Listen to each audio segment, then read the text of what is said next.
Alright, alright. I expected to do this much earlier, but things happened. I kind of got a bit tired on after a while, so I took a nap at some point. Before that, I had done some other experimental things, but I should be good to go now. I can continue the usual 4 hours, give or take. Probably three, but we'll see what happens. Initially, I was gonna start off with a game to play for about an hour, but I don't know. I'm pretty close with getting the. I'm pretty close with getting through the mid game for Tohomon, so I figure we might as well just spend the extra hour. Sounds like a plan. Yup. Alright. Making sure everything is set and prepared. Then we're gonna get started.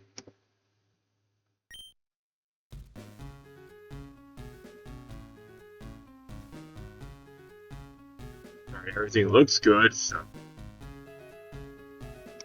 let's go. What was I doing again?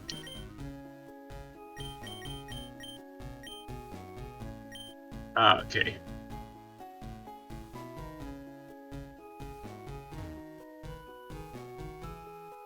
So let me think for a second. Alright.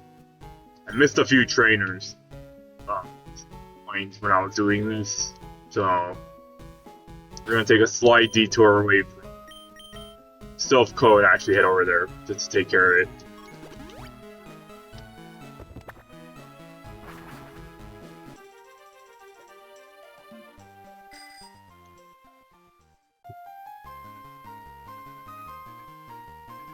Out of curiosity, how many coins can I purchase now? Probably not that much, but it's good to check.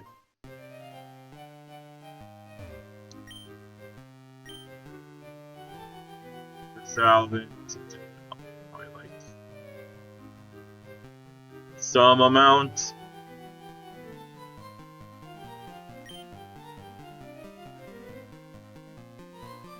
Okay, now it's gonna bother me that not figuring this out, so give me a second to run the math.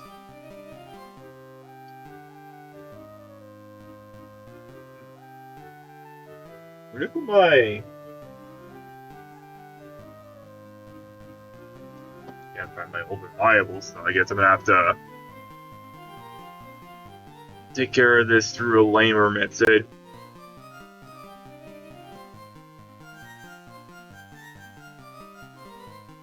Let's see. Good.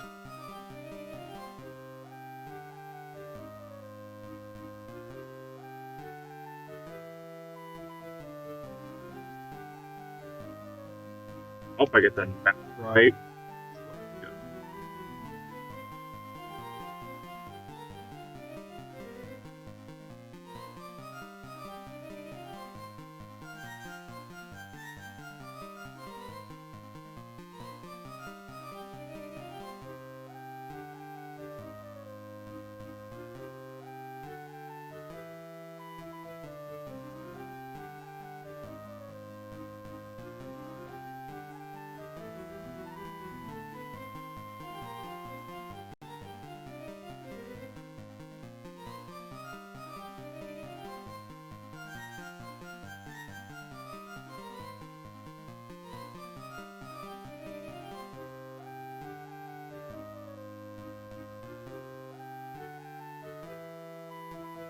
Really? I can't be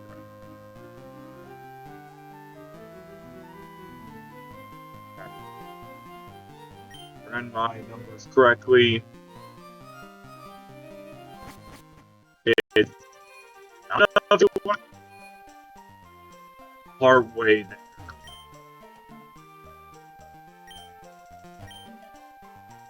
How much would that even get? I could get a TM from it though, so if I wanted to commit to that, I would, but I'm not going to because of reasons that I'm not gonna go in depth with just yet. Let's go take care of those trainers. First, we gotta deal with this.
Which one are you? Worried? Okay, I get it.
Because just enough needed to get this item. Be bullshit. That'll work.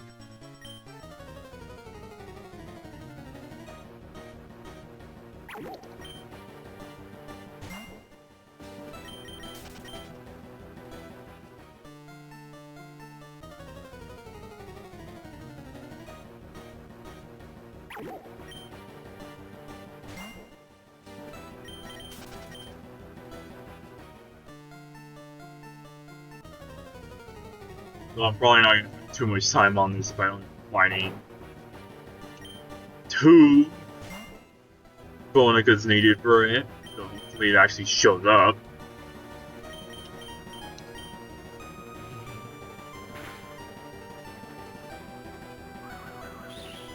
Oh, It's gonna be one of those.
Hopefully we're gonna be back.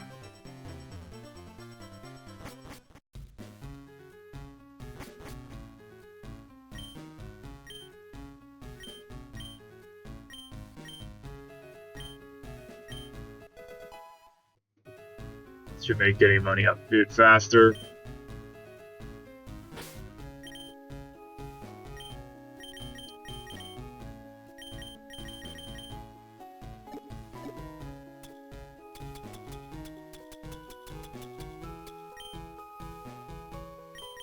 Oops. That.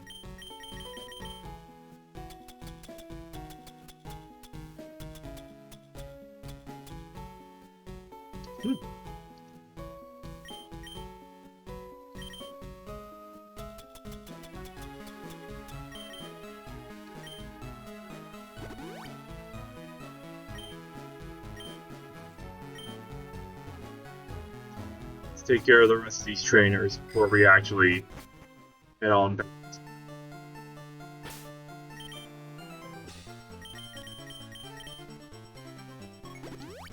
Before we head on back to Silph Co.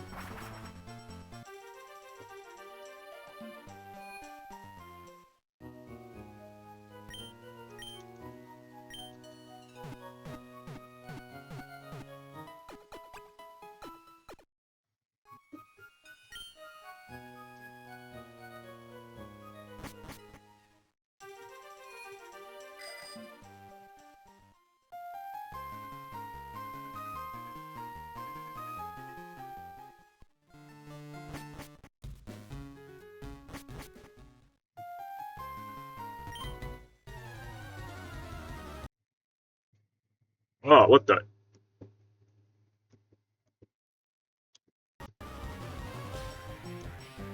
Huh. It's been a while since that happened. PC just, or rather, you know, they were just locked up.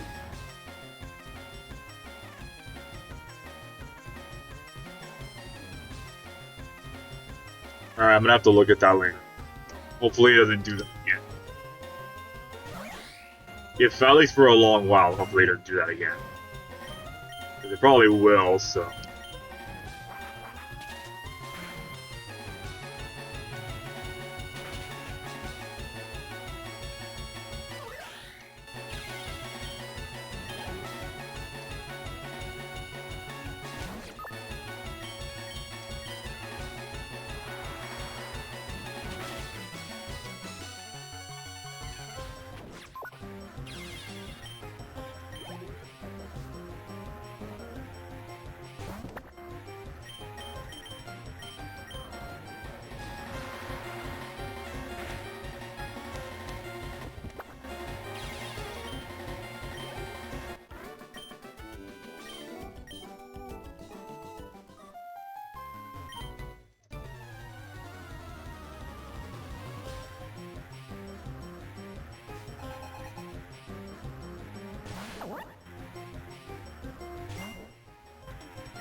pretty smart of trying to do things like this is that sometimes I just don't have something to say.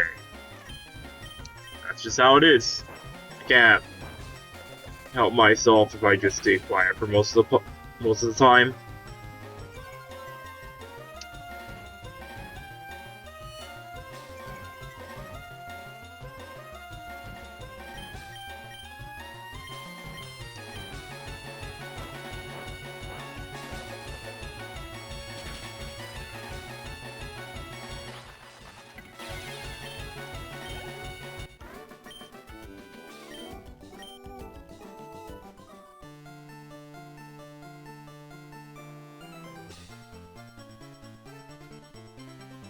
I think you remember that.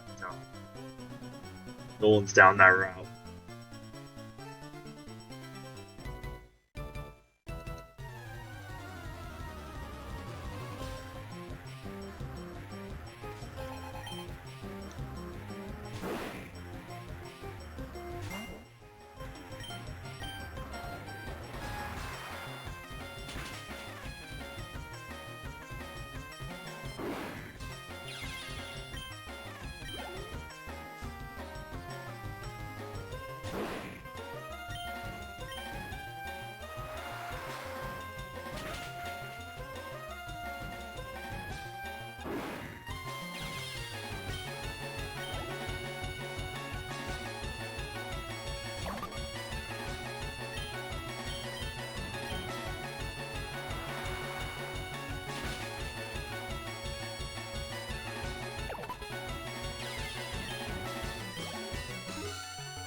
Really at the point where you start learning moves, huh?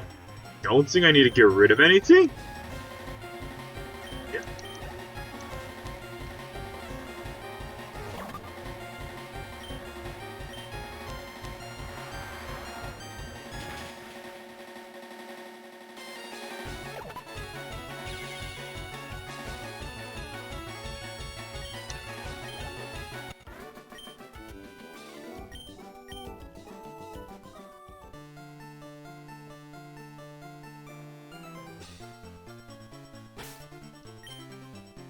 Let me go check something really quick.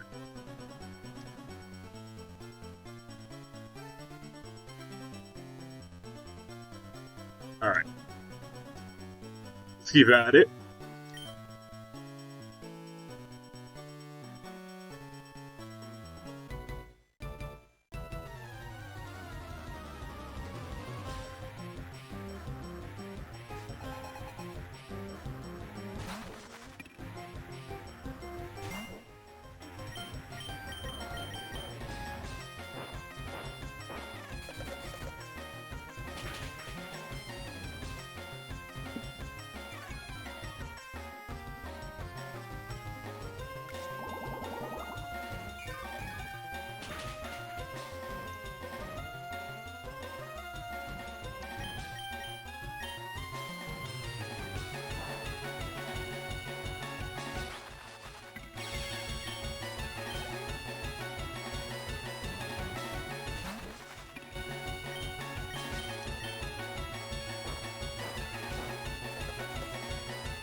Yeah, slightly more. But still not.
Didn't matter.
Finally, she's caught up with everyone else.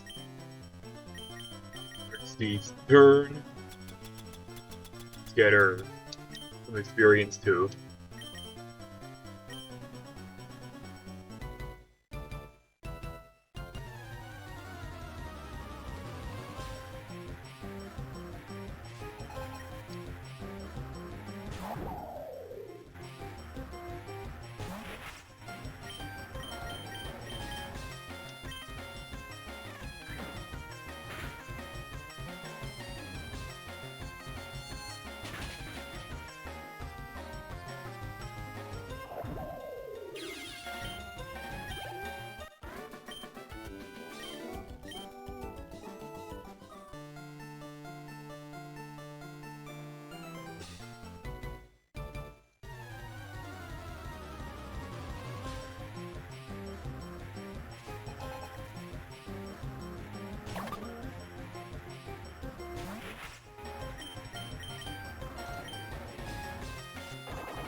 I think that's every trainer on the bike route. So let's take care of the 3 that are by this building.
Eating speed boosts on a Bulnica that already had speed boosts. Just it's a decision of all time.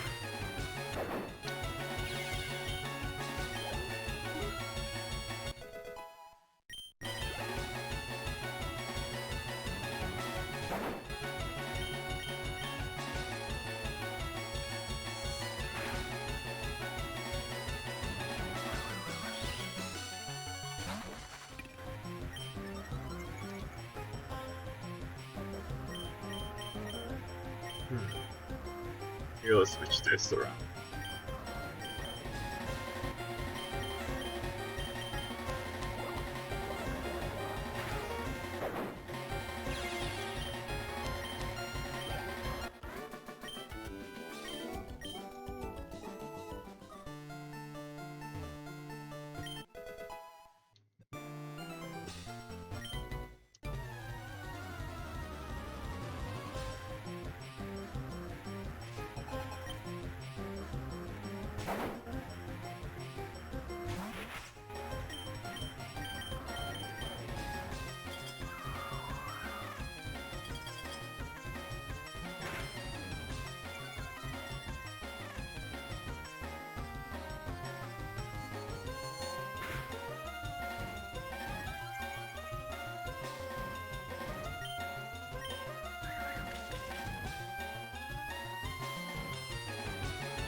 We've caught up on the trainers.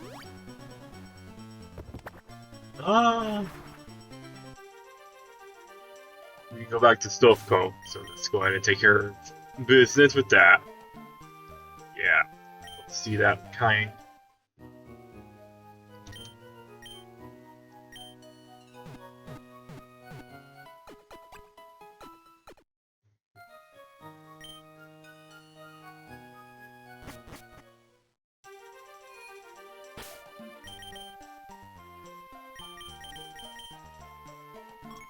Realized I flew in the wrong town. figure.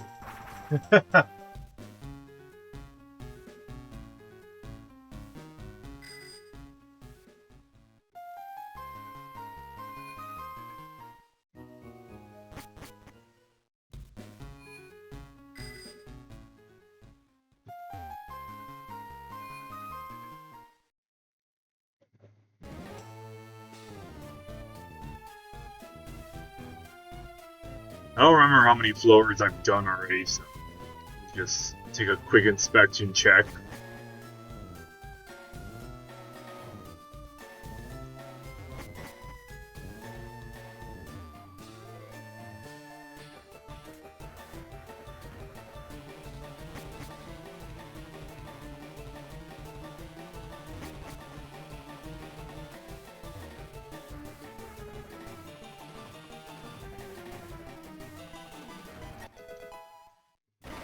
I think this is farther. So let's go ahead and grab it.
I have a feeling it operates the same way as it does before, so I'm probably just gonna leave it aside for now.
Jesus, the healing spot. I don't remember which one. Probably further up ahead, to be honest.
Want to make sure.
Really?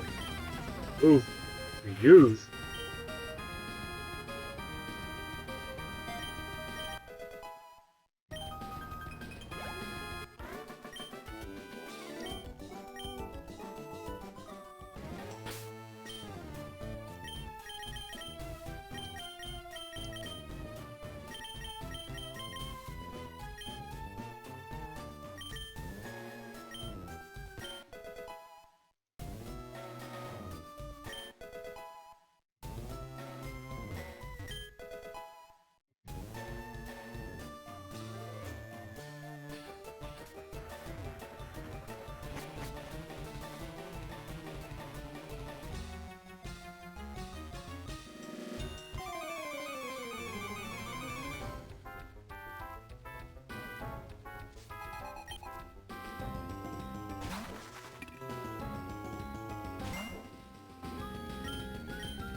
That was a crit.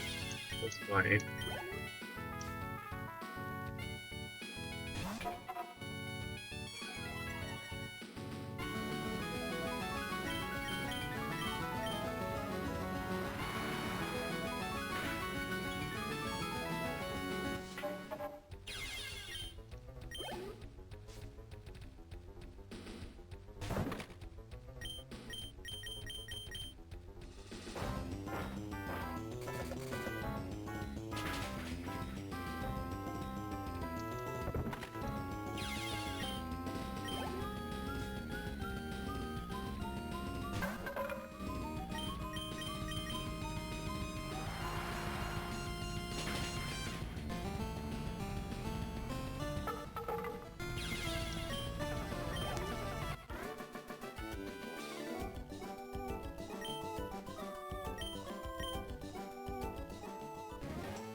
I think we're almost done with this.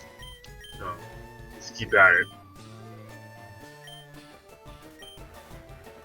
Oh wait, no.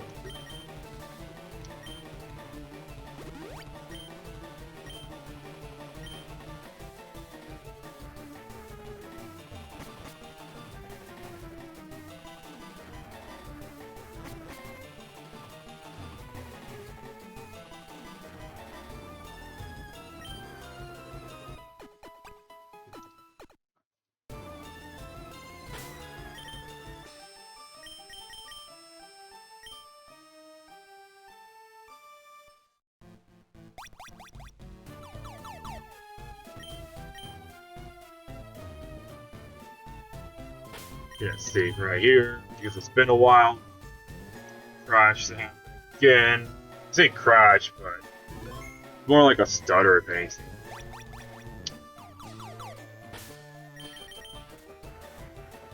I'm down by like 3 bonitas for this fight. Let's just go ahead and see how well this is gonna play out. Doesn't really matter who has the item. Let's just give it to first person. You just take my other all the items for that matter.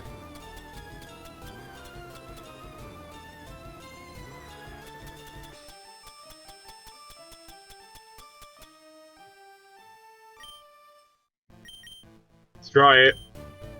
This is the point when Gary started switching up his team a bit. At least their position, so first lead has to be different this time.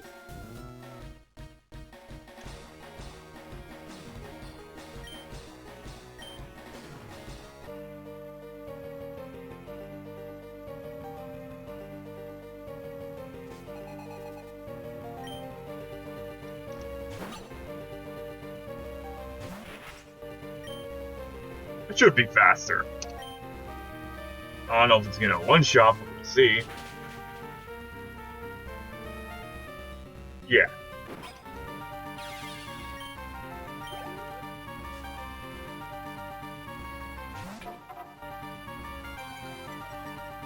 It should also one-shot. If not, just do a... Okay, gee, it's faster than me. That's a problem and a half. It's a bit too early for me to switch out, though, and it's gonna be a thing.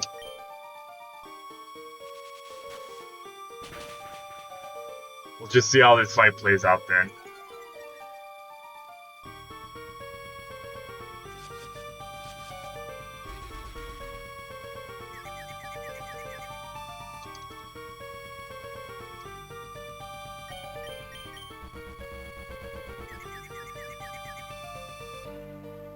I think it's over for Rixie.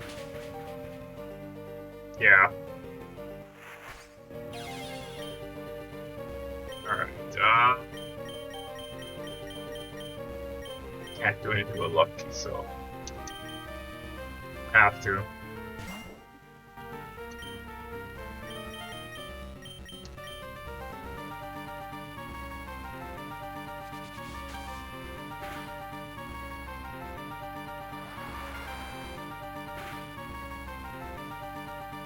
very least, she doesn't do that much to me, so I can actually get away with getting a few hits in.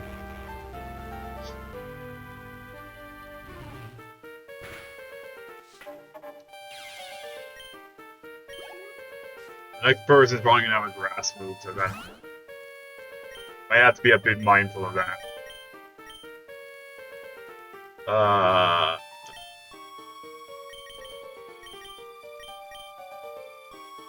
Well, let's just switch out the plotter. Get out of the way. Yeah.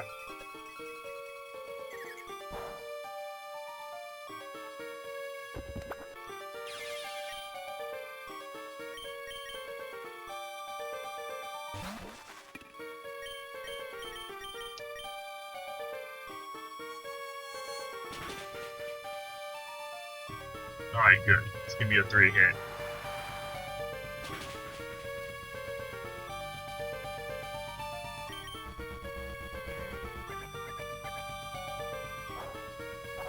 Oh, that's it.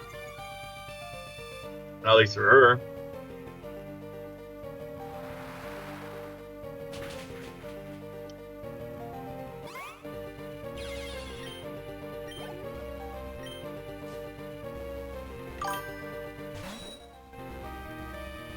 First person who shows up and it's a bot.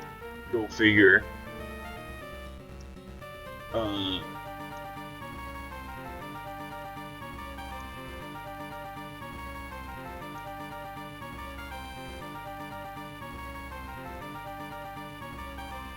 There we go.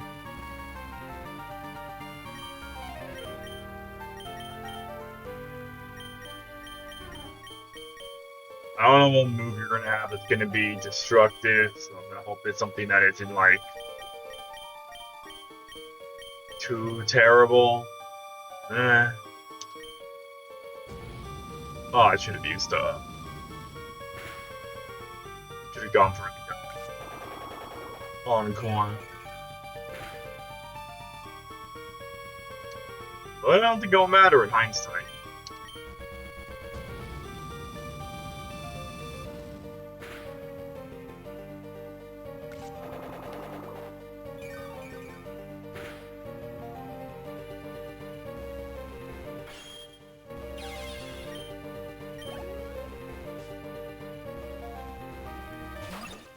There's only a may or may not. Oh, fine. So I don't think you had something to do with me.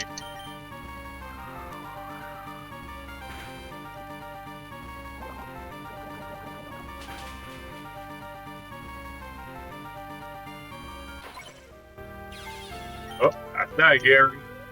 Need to bring it to you.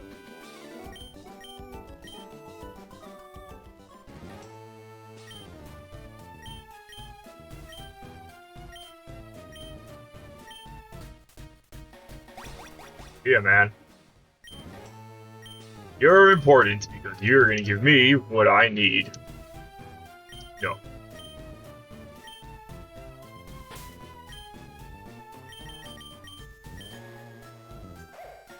So, the importance of this Bonica is novelty because by himself he's not exactly the best thing ever, but he is what you need to get one of 2 trades. Because he's like the only one that you can get in the base game, at least. You have to catch him in other places.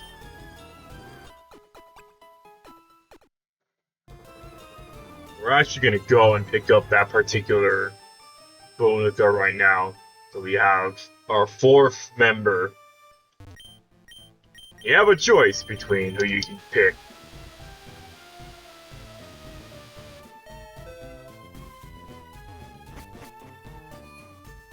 I have to remember where that particular guy is, so give me a moment to think about it while I just run around and get situated.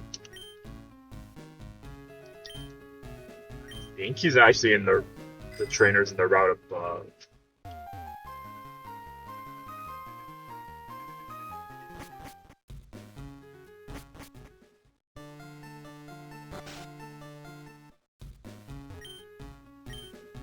Yes, okay. So let's just save here in the off chance that this isn't a pre-scripted thing. You have a choice between giving him up for a C Reimu or a C Marissa, and you can't get the other for that particular reason. Because of the level he's in, they will start at level 25, but they will get faster experience thanks to boosted experience growth from trading. Um, as far as what I have in my notes, Marissa's the better choice of the two because she just has more versatility with her typing and her movesets versus Reimu, who's kind of restricted on what she has going for her. I think, like, if I had to break it down, Reimu has more offensive potential, but Marissa is a bit faster, and speed is kind of a determinant factor for how things are going to play out in a game like this. So, Marissa it is. It's why I picked up the I picked up the orb way back in Mount Moon for this reason, because that way you'll have both a Reimu and a Marissa. You just have to choose which one you want ahead of time.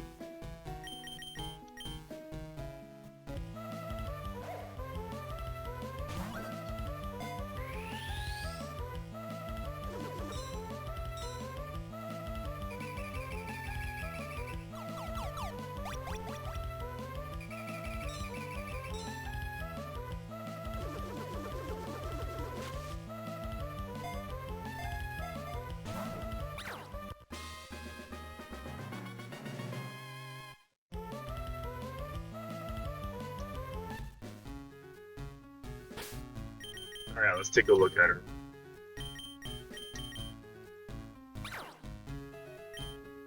She's got the hasty nature. Take this from her. Well, that means her speed's gonna be up. She's got pretty good. She has very good IVs, at least for what we have available to us. So that means that if you were to switch over to Speed Marissa, you'd get like the fastest iteration of her you can get, which is nice. Here, let me actually inspect something pertaining to my notes, because there's a bit more to what I want to do with her in particular. Because she has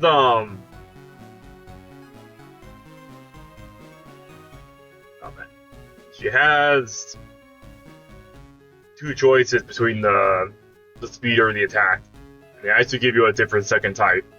If you go for speed, it gives you electric. It gives you wind heart or electric fairy, I guess, which sounds great. Like, I wouldn't deny how effective heart typing is in this game, but I already have a heart type Bonica in mind, and we just haven't gotten to the point where she becomes viable again. So I'm waiting on that.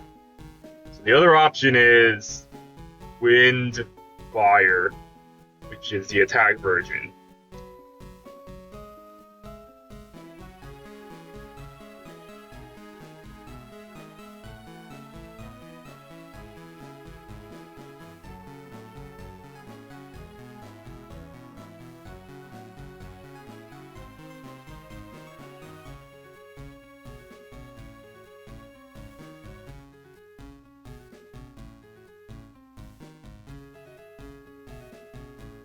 Alright.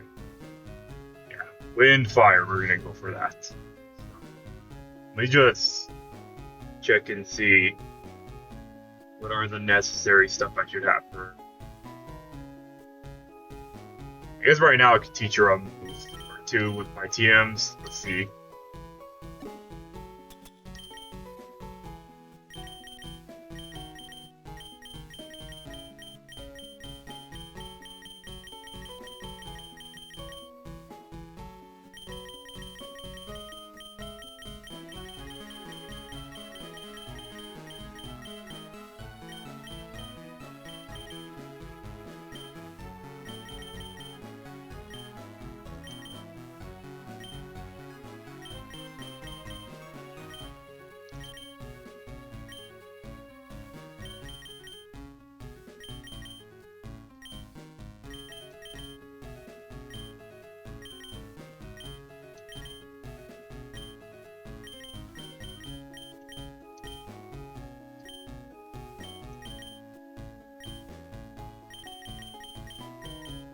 Or maybe not. We'll get to teach her something. A shame. It is what it is, I suppose.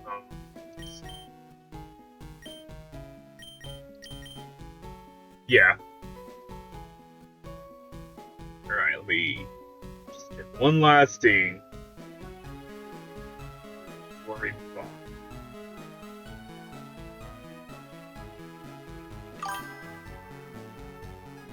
A shame, I don't know what is a shame, but I just got here. You actually got here just in time, cause... Oh, and what's up, PK? Got here just in time because I got my 4th member. Check it out, it's the other main character. I'm just searching up my notes to see what I have to remember going forward. I said it's a shame because of all of the TMs that I have so far.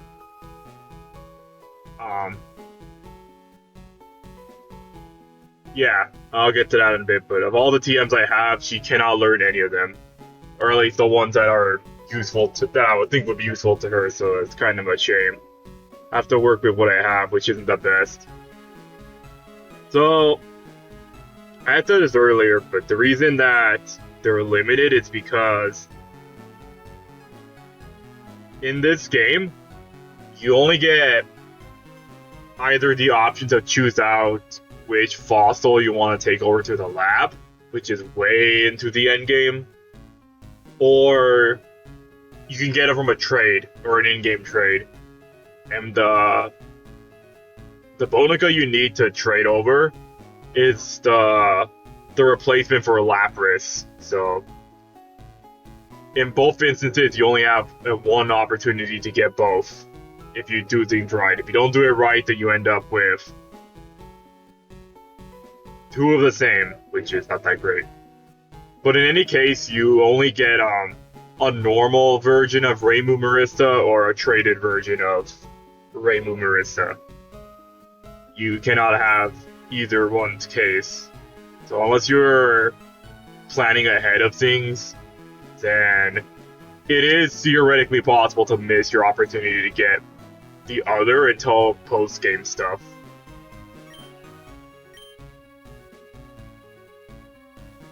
So if you wanted to run both Reimu and Marissa in your party, you're pretty much waiting all the way until Cinnabar Island to get both, while one of them could be attained just a bit earlier by doing Silph Co.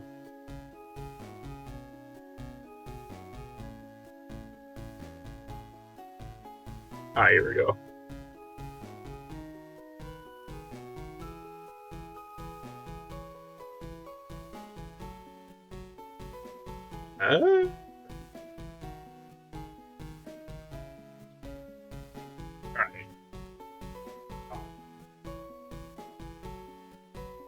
Just like with my current pathing, I have to hold off on evolving her just yet because there's a move she learns in her chibi form that it's kind of debatable whether or not it's better than Thunderbolt, but I feel like this is the type of argument we're going to have with modern Pokemon as a whole when it comes to like deciding between whether Thunderbolt or Discharge is better, or Flamethrower and I forget the name of the other one. Whether that's better or not.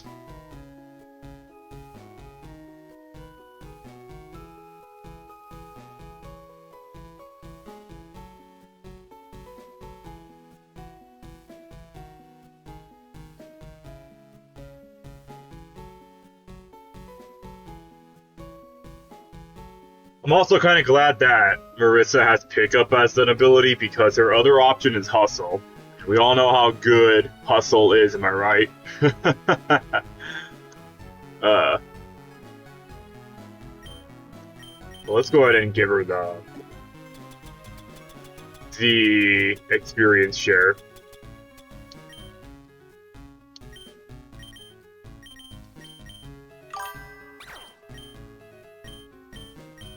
Hustle users. Me when I run Hustle Me when I run a hustling metal ant against my opponents.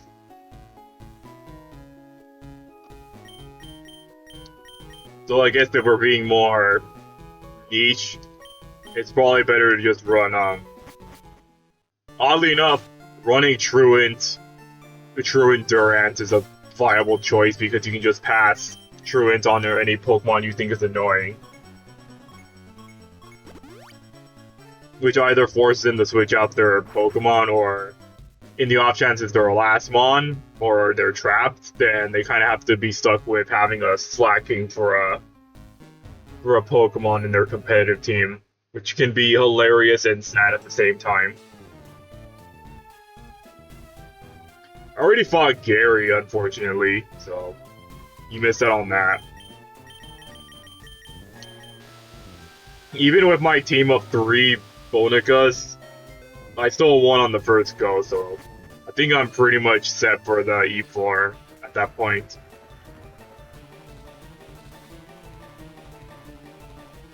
But I have yet to fight Giovanni, so let's go take care of that before we deal with the gym leader.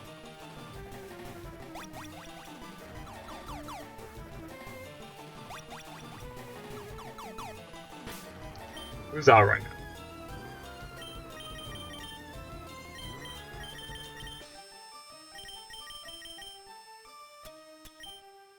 Go ahead and take care of that.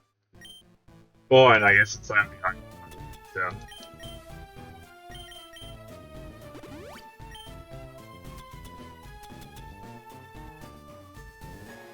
The irony about Marissa giving you this item is that the Bonica you needed to trade for Marissa or Reimu is literally the guy that takes advantage of this item, so how's that for a funny coincidence?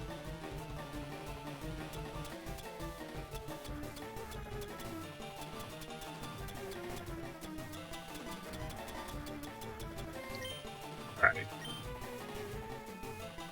I believe if we're going by yellow logic, then we actually have one other trainer or 2 up ahead.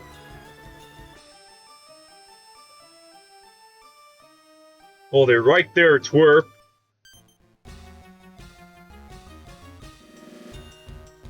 Boss is in an important meeting. He doesn't have time to deal with a twerp like you. The boss will be so happy when we take your Bonica, too.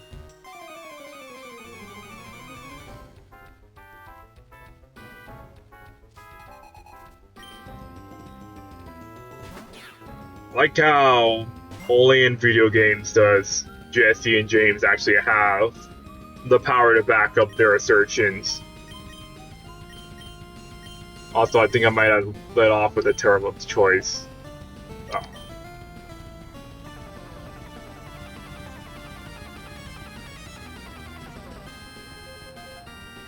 Yeah, let's switch out.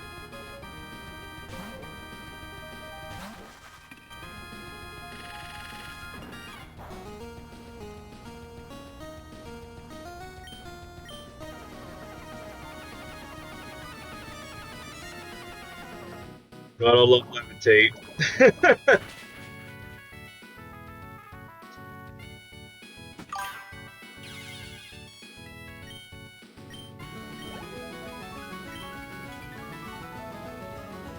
Pokemon difficulty nerf phenomenon. Some exceptions like Ultra Necrozma and Jetsit. I have a hunch that the team at Game Freak wants to make Pokemon harder, but they're being restricted by the idea that it's the game designed for kids, so they have to dumb it down for their sake. Which, to be fair, that's the same type of mentality that some other Nintendo games get, like Mario, for example. How I'm hearing that the biggest criticism people have for Donkey Kong Bonanza is that the game is too easy, which, yeah, it's a kid's game. I imagine it would be the case. And of course I missed.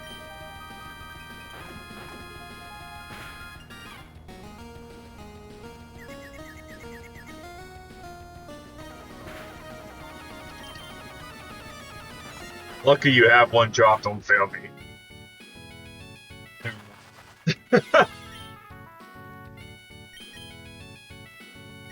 Can't send her out. Dark typing. This will work.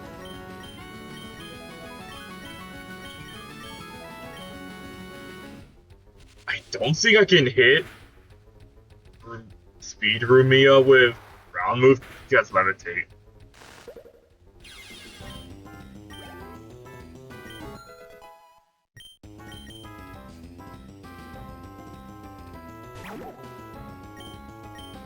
Oh,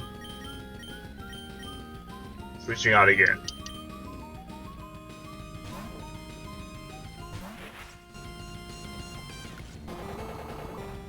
At the very least, Rixie now has Ghost moves she can use, so that already puts her a step ahead of everyone else.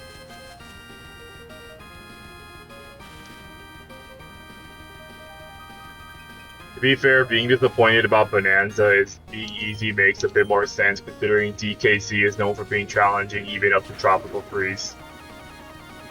I guess it's because, I know Bonanza isn't a Donkey Kong Country game, but I can see why people expected the same principle.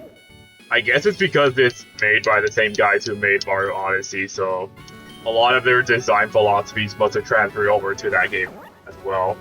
Whether or not that was a good or bad decision is up in the air, I suppose, but I can see the logic behind why it would be easy in this regard. If one thing is for certain, I know that despite the game being easy, that's like the only complaint I've seen most people have with the game right now, because some people would argue that Bonanza in its current state is like the best version of the Mario games I'm probably gonna be getting. Like, some people are a bit overconfident in saying that Bonanza, like, the next Mario 3D game has to one-up Bonanza in terms of how good it'll be. Which, well, I mean, I won't deny it, but like, I have a hunch they're capable of doing that with how they've been going with the Mario games lately. I wouldn't be that surprised if they actually do meet the quality of that expectation. You'll be demoted for sure! Boss will be furious.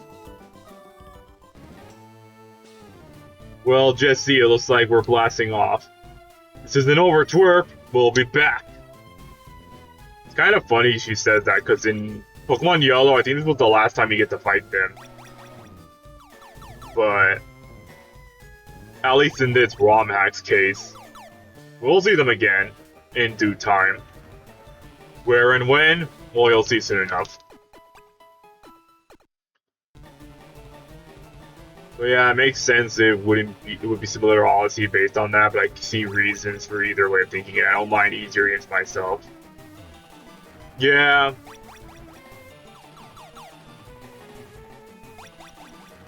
I wouldn't be that surprised if Donkey Kong Bonanza gets onto something like the Game Awards and such, because I had a hunch it would before it released, and now that I'm seeing like people's perspectives on it, I think my hunch was warranted. Who do I want to lead off with? Quagmire would be probably the better choice here. Might have to switch out if that doesn't turn out to be the case. Giovanni!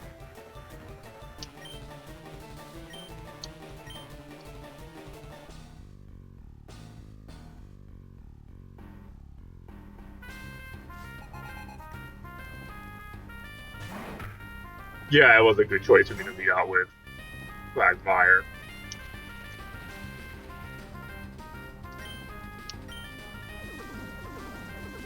And he's starting off with the Minimites, that's perfect.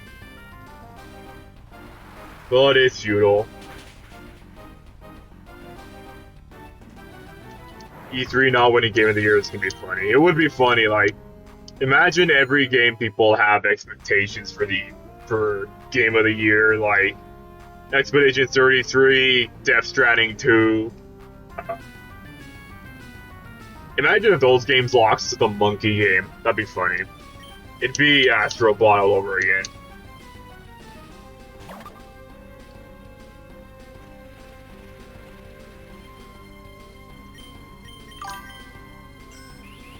Generational moment.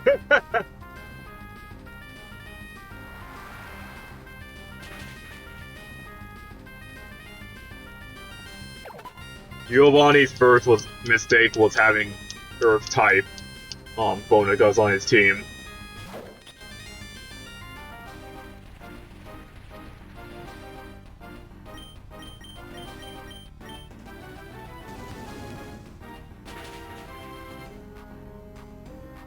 Even funnier as it's not a Sony game's winning game of the year makes sense. Yeah.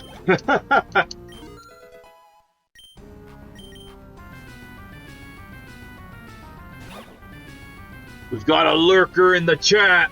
What's up, princess? Hope you have a great time watching my shenanigans. Oh, this thing.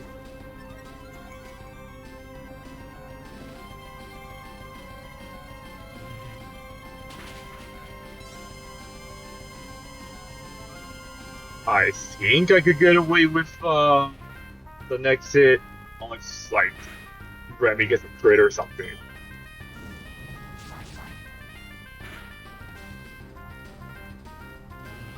Nah, I think even with a crit, she wouldn't have done it.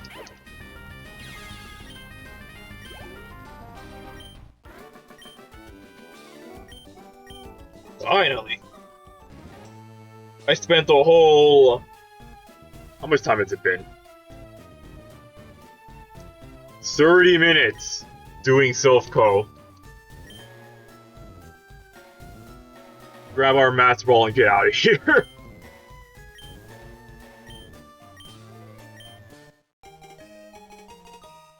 I like that the Master Ball is called a Lunatic Orb because Lunatic is the highest difficulty of Touhou games.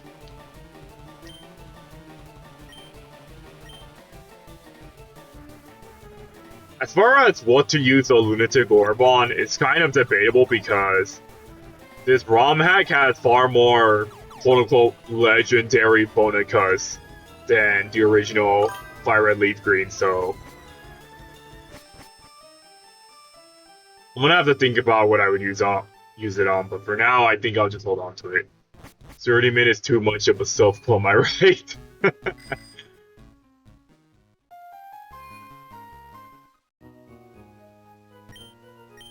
Now we gotta take care of being what's made by the Silph Co competitors.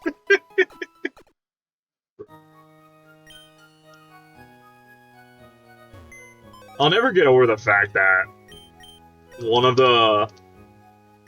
I'll never get over the fact that Silph Co has become immortalized by Smash Brothers by making it one of the earliest stages Smash Bros ever got. Like, of all the stages he could have gone for, he chose Silph Co, and that's kind of majestic. Cause like I'm pretty sure Silph Co is gonna be one of the places Pokemon kids will remember going through, because that takes a while.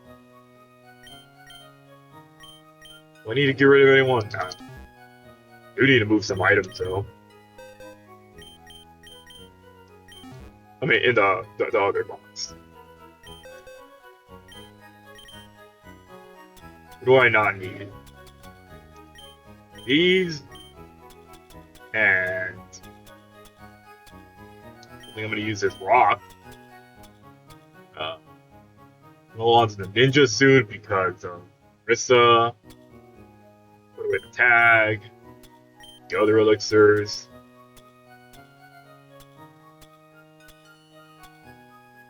Put this away because it's not nice. I guess I could put away the Max Revive.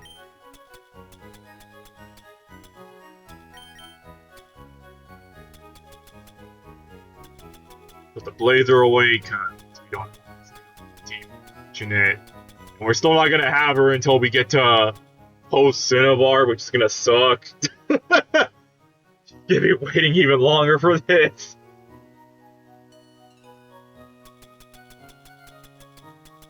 Rare candies, I can put them away too.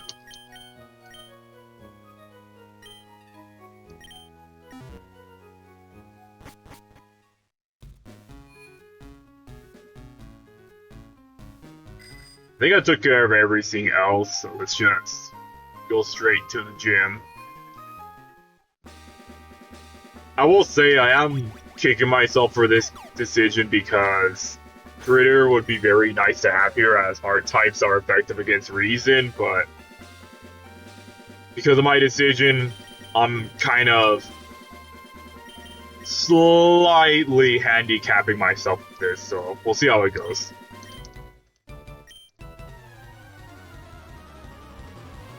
The key to getting to Sabrina is actually pretty easy. Granted, I didn't know about it as a kid because I was stupid back then. But apparently, all you have to do to get to Critter getting the last levels again. All you have to do to get to Sabrina without that much issue is just go either up or down whatever teleporter you come out of.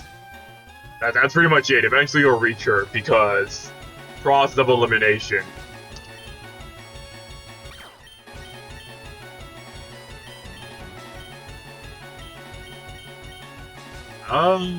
Get rid of Steve.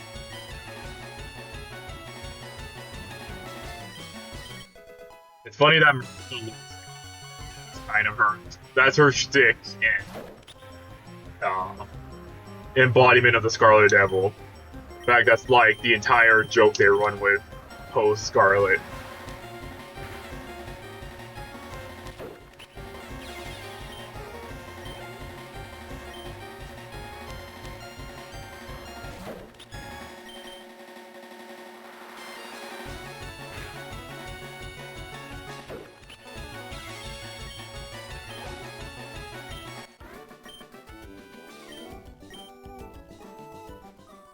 Yeah, so if you come out of like the bottom teleporter, just head straight up. If you come out of the top teleporter, just head straight down. Keep doing this over and over again, and you'll eventually reach Sabrina in like 2 minutes tops.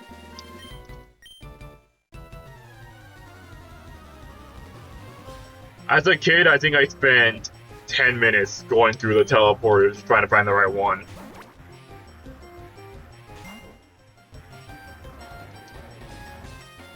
And then when I actually fought Sabrina, I was slightly concerned because her Alakazam looked scary. But then I found out that, like, Alakazam has crappy moves, so I ended up winning no matter what. Because, you know, everyone's favorite Psychic type move that Alakazam is known for is Psy Wave.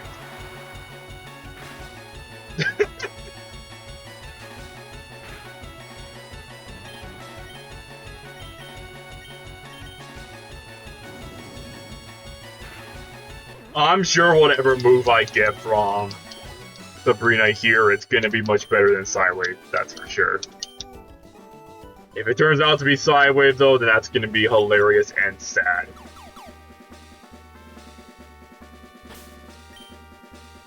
It's so weird to me that, even in the case of fighting Sabrina, the Psychic Gym just has Ghost for some reason.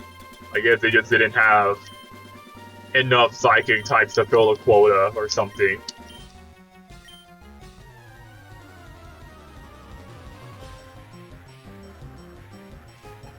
I think I would just run into random teleports until I reach the other kid. Oh no. Let's just see what this does.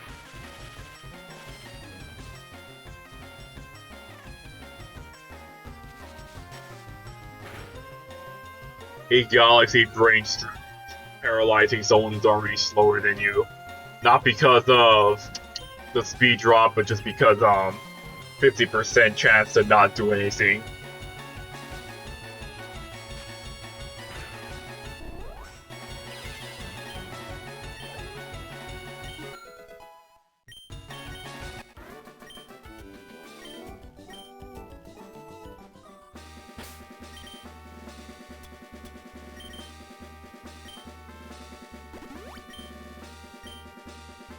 Then down to the left. At the very least, Rixie could carry some weight here, I think. Depends on what Bonacas they send out, but I'm pretty sure she can take care of most of the reasons. For Sabrina herself, that's gonna be debatable. I think they're gonna run some Heart and or Ghost. Wait, no. I think she's only weak to Ghost and one other thing, though. Either I was gonna say Dark, but I don't think Dark is actually effective against Ghost in this ROM hack.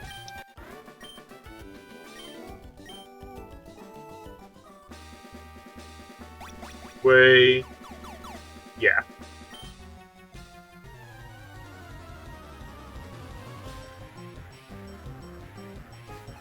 I know there's one specific warp where if I just go, where I can go to it as soon as I see it, and it shouldn't be that problematic to get to Sabrina. Because it's not like these are randomized. You just have to know which one is the actual warp.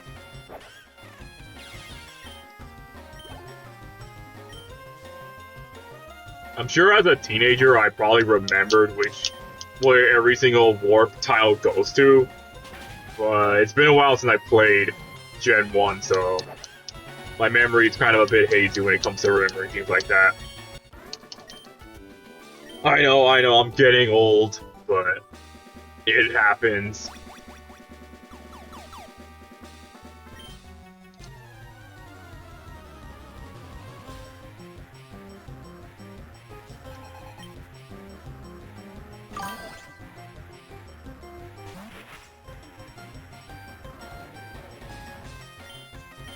I am not reading all of that.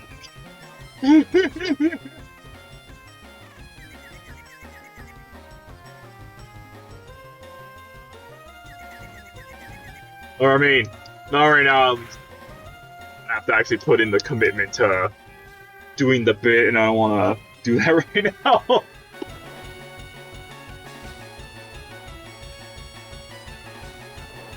I do have a cat right next to me. She's an annoying pain in the ass, and her name is Mia.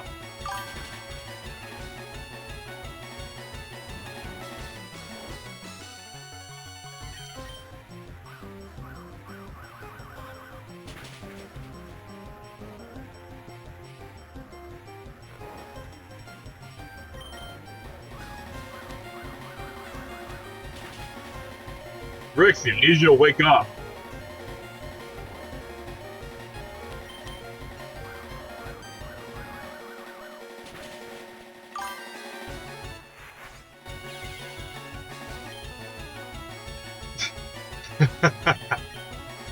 We're gonna see how it ends.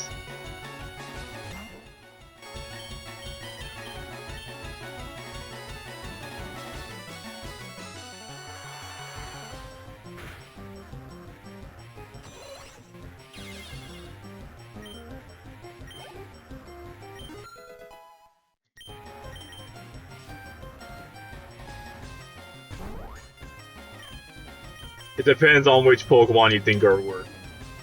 It's not, unfortunately, priced equally.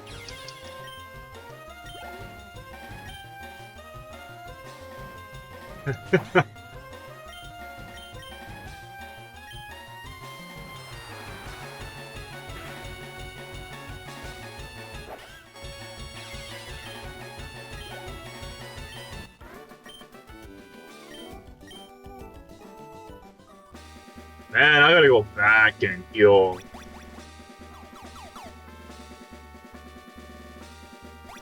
I gotta go back and heal. Rixie back up from the dead. You know, if you want to be technical, she's already dead, but details.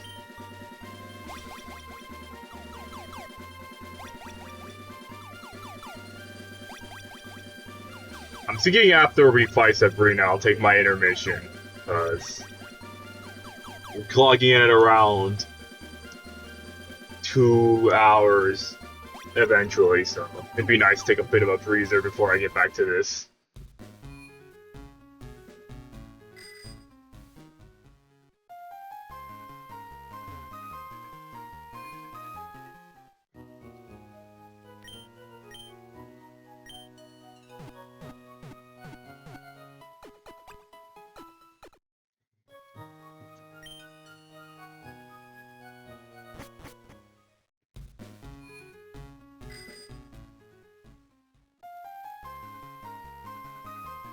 Oh yeah, I guess I can talk about it now while going through some PK. As I said in my Twitter post, I've been watching people's reactions to like the Mega Dragonite reveal, and from what I'm picking up from what people are saying, it seems like no one has a clear idea of what they even want the Mega to be like, because I'm seeing like cases of people saying that um, simple designs are bad, or over designed are over designed characters are bad, and you would think they would stick to like a lane, but they're just picking and choosing which specific Mega Evolved Pokemon are in their eyes good or bad. And it's like I don't exactly think Pokemon fans are capable of sticking to a lane of which one they actually think is the right thing or not.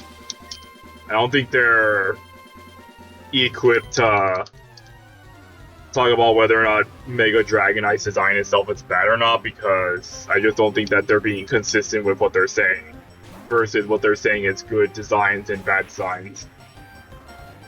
As for my own thoughts, I do think that Mega Dragonite's design isn't bad per se. I just think it's kind of lacking. I understand what they're trying to do with the concept, but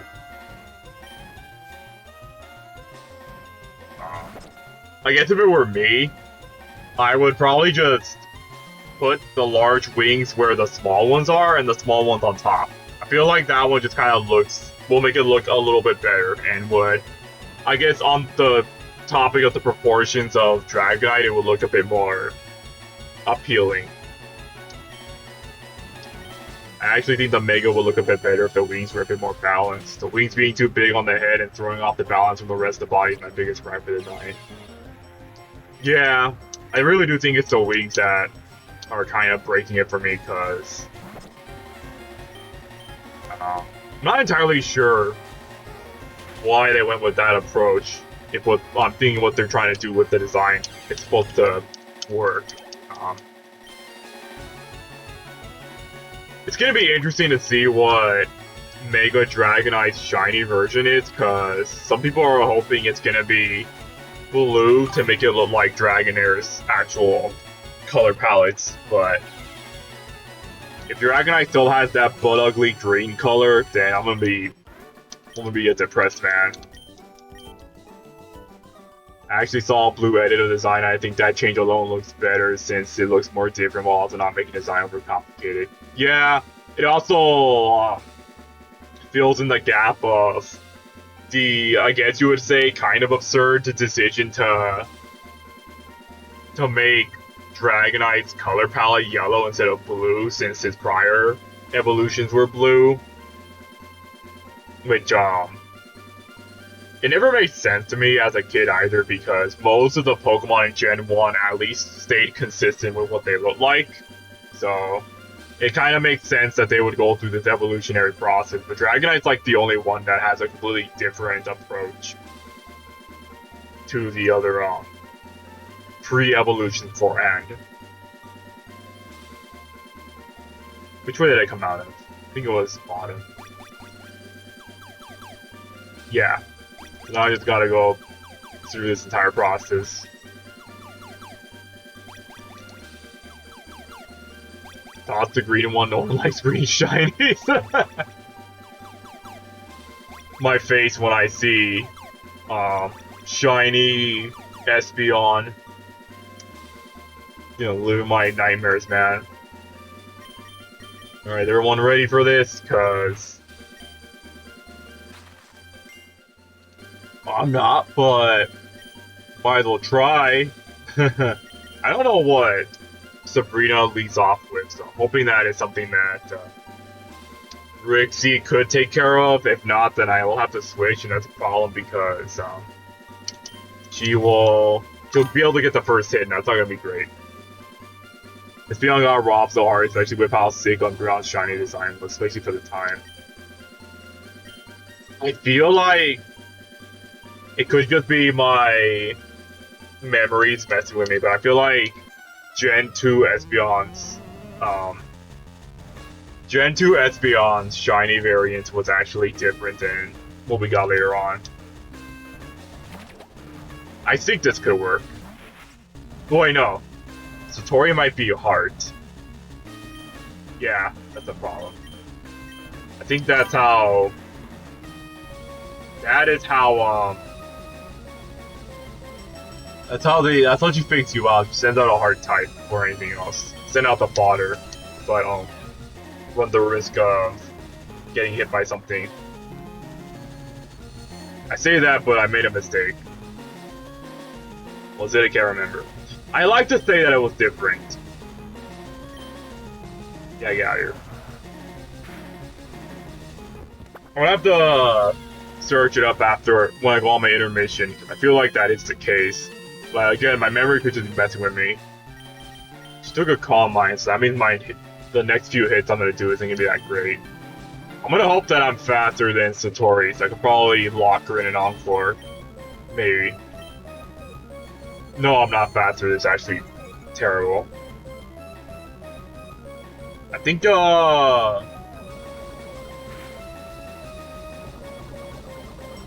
are they gonna help? I think there's one decision I made might have hit me in the ass. We'll see what happens.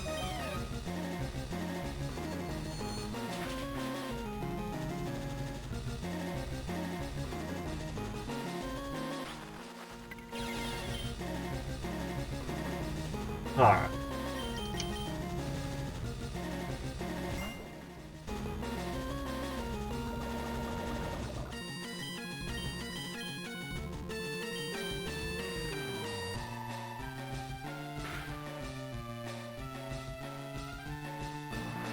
I do it? Me? Alright. See where we go from here.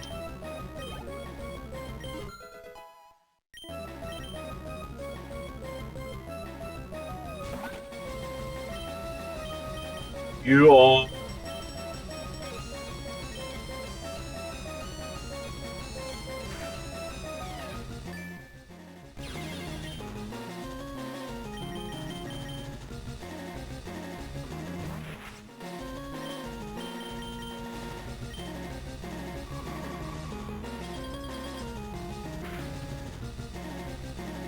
That did way more.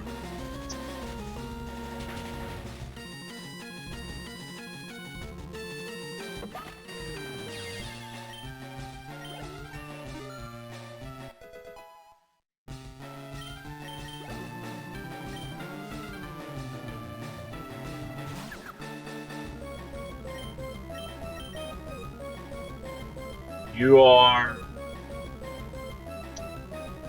problematic.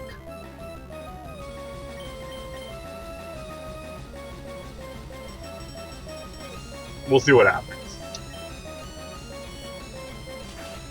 Yeah.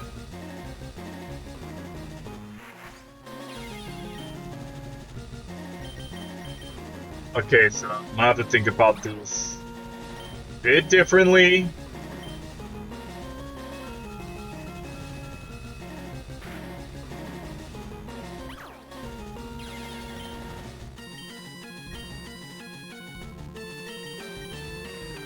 Would Critter have changed anything if I had evolved her in the other method?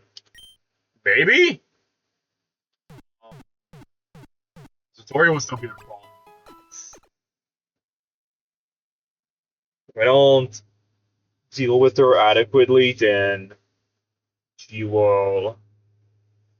She can easily not sweep the party, but wall me off enough so that other ones can come in and cause problems.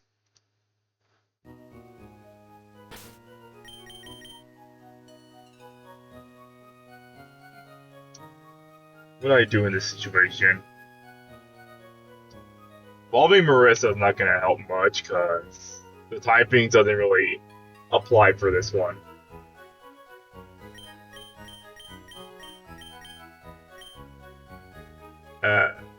Okay, so I have to Lucky's not gonna be able to do much in this fight in general because poison typing, so send her out first. We'll see if we could get as far with her as possible before I have to bring in the other two. I want to save Rixie for when I absolutely need to bring her out. Rand's gonna be a problem because she has a move that can actually do some damage to her. And I don't quite remember what her typing is, but I have a feeling that I may not have a move that actually deals with her in particular. At least not right now.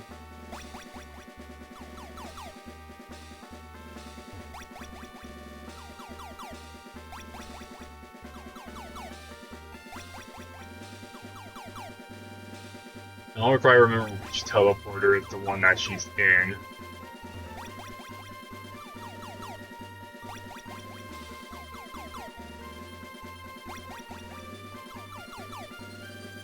Which one is this one? It's the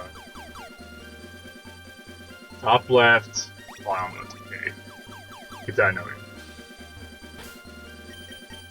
Right, let's see if a change of strategy can make things easier, because it's problematic that Satori moves faster than Lucky, because I'm not gonna be able to get the Encore out and actually take advantage of it. At the very least, I could use it on her to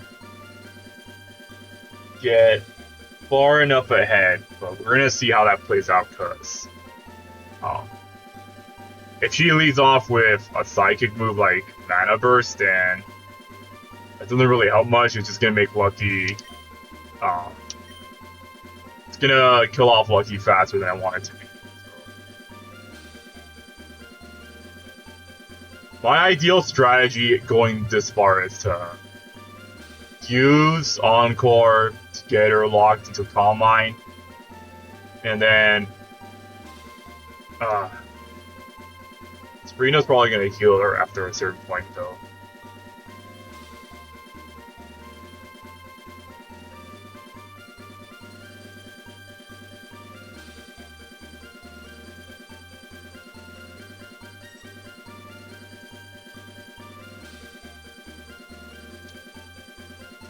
That's good. We'll see how this plays.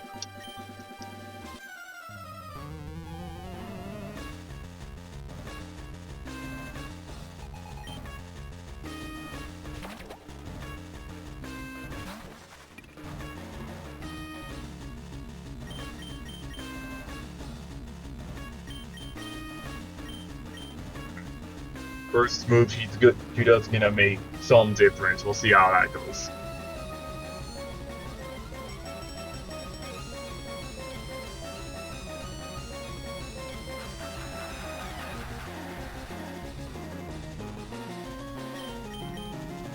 The irony of this fight is I probably should have kept Nightshade, because Nightshade would actually at least deal consistent damage to her.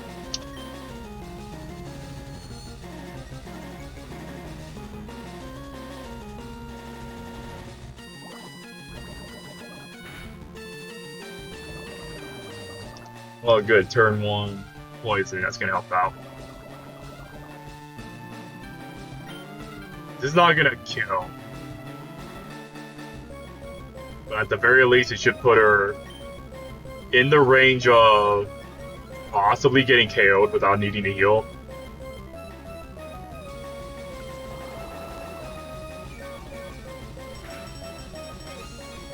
Possibly. In either case, I was probably gonna heal up anyways. Either that, or she'll go for a sidekick and one-shot Lucky. One of the two is gonna happen.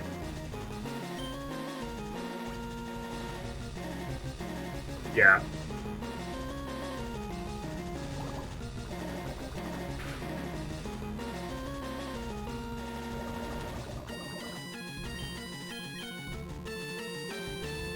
I don't know if Encore would have worked again if she didn't perform a move.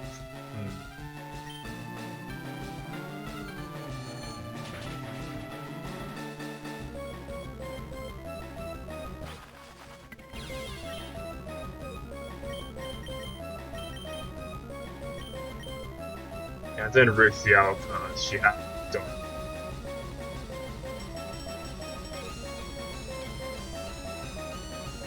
Then again, it's not like you will deal any form of consistent damage.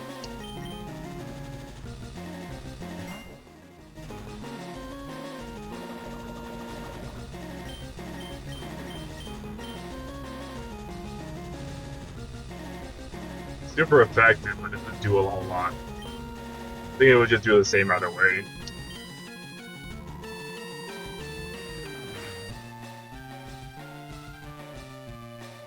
That was a crit. It's over.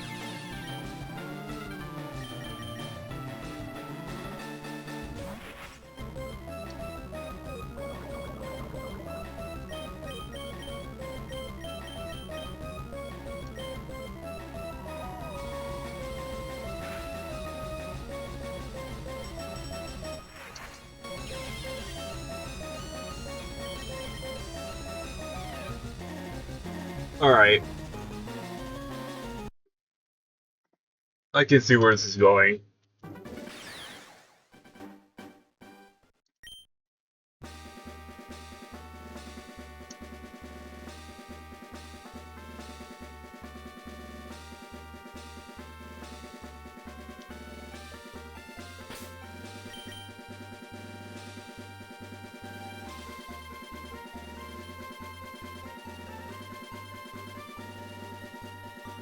I'm fairly certain I cannot confuse Rei Satori. I think Satori's ability is own tempo, so I don't think that's gonna work.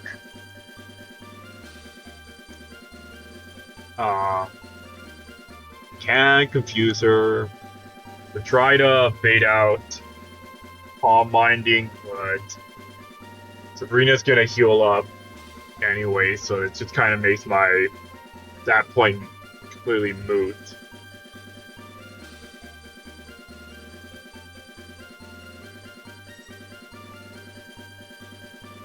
A part of me wishes I had picked the other one I wanted instead of Toyohime, but at the same time, Toyohime is really nice to have just for the sake of coverage. So, then again, I don't think she would be able to do that much to this particular team setup.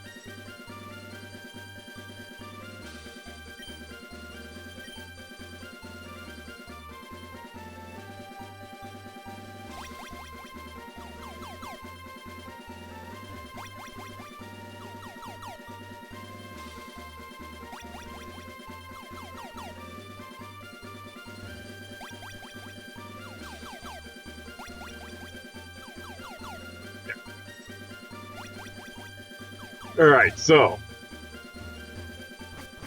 seems like I'm bummed. Let me just buy some extra items before I head off. I'm thinking... I mean... I could just keep throwing myself at her until I get lucky with like a crit or something, but I don't think that's really gonna be that nice to view on stream, so I'm gonna just keep going until a certain point, and then I will come back to this, because I don't think, you might not be the gym leader that gets you Surf at the opportunity to move. I think that was Fuchsia City. Sup, Ninteek? I'm in a bind right now, so I have to reconsider my plans. Let's grab 10 of these.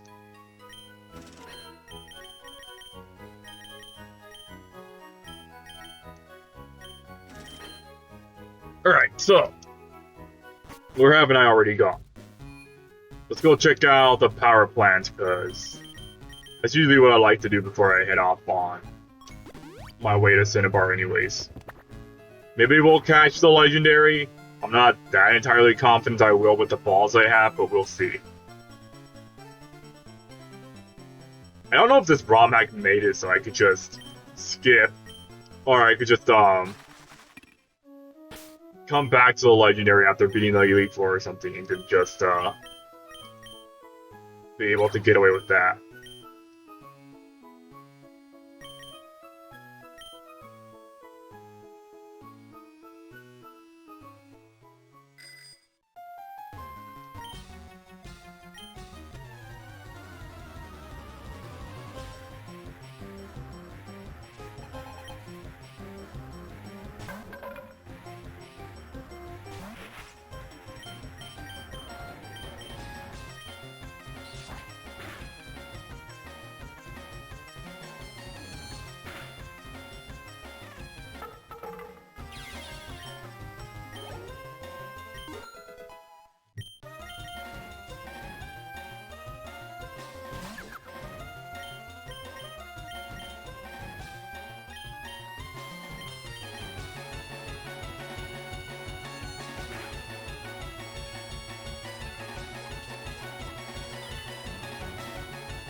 So let me think. The power plant. I'd like to say I didn't get to go to the power plant as a kid when I was playing through the main game. I think I may or may not have gone here after I beat the E-form initially. I could be wrong. I might have actually come here beforehand. I just don't remember when. I don't think I was really that explorative of a kid when I was playing Pokemon Yellow, so it might have been later on that I came here. In any case, I didn't quite understand the concept of catching things as a kid. I just assumed that if the ball shakes it means it does something. Which, Pokemon Red, Blue, Yellow is a weird game in that it's the only game where it'll just tell you that a ball will straight up fail. And I didn't actually understand that was an intentional design on their end, because I just assumed that if the ball failed, it mean like, what I have doesn't work on these guys. That was my assumption. So, I was not able to catch Zapdos because the first throw I had told me that the ball failed, and my mind just went to, alright, well, I guess I can't catch this thing. So, I ended up, killing off Zapdos. I did catch, Moltres, because when I threw the first ball at him, it actually shook, so that's my mind thought, alright, I can catch this one.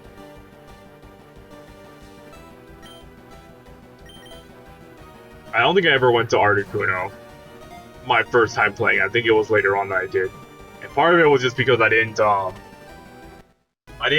commit to doing the puzzle to actually get to Articuno in the first place.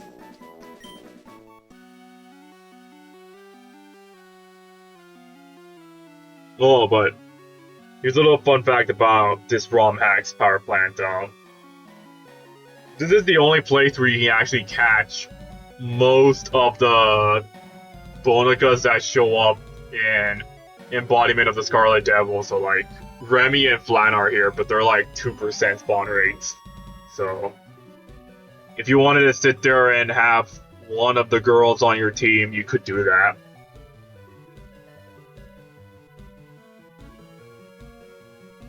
Flan could be interesting because one of her abilities is,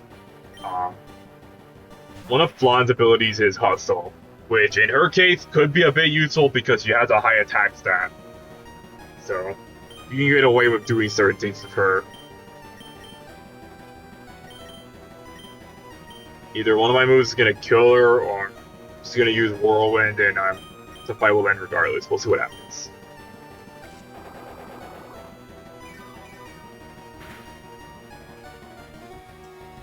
Ah well. If he shows up again, then I'll try again, but I'm not gonna be focusing on it too much because she takes forever to catch in Power Plant otherwise, because she also has Remy and Flan have Whirlwind as a move when you try to encounter them in Power Plant, so even if you do get the 2% chance, they can still eject you out of the fight and thus have to spend another several minutes looking for them again. So that's not fun.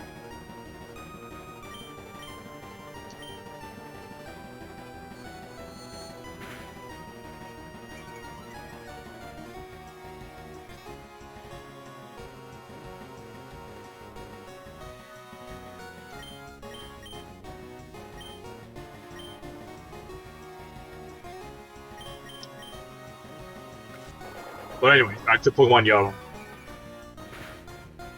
So, I think it was in my next playthroughs where I eventually did figure things out and I actually did catch Zapdos. So it eventually happened, but the first time playing it, it just wasn't the case.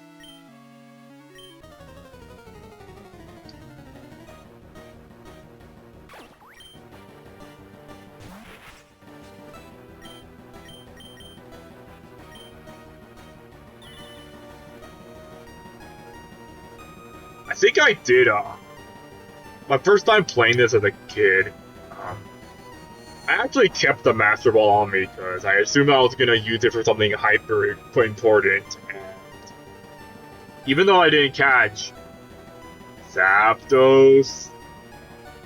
My mentality was that I couldn't catch it regardless, so I didn't even try using the Master Ball on it.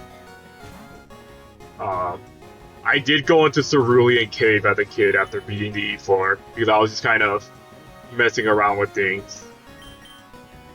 So when I got to Mewtwo,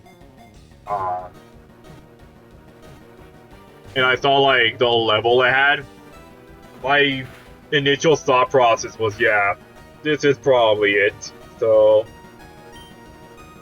at that point, I had used my Master Ball on Mewtwo and I did catch it.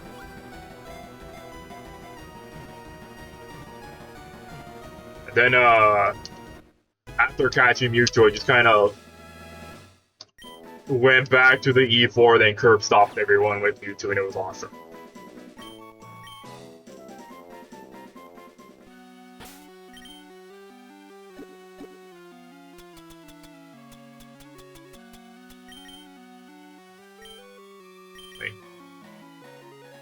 Nah, okay. Let's keep going. Alright, I don't. Whether I catch the legendary here or not, we're gonna go to intermission after that, so that way I can take a bit of a mental break and watch my mind go insane watching someone else go insane. That'll be fun.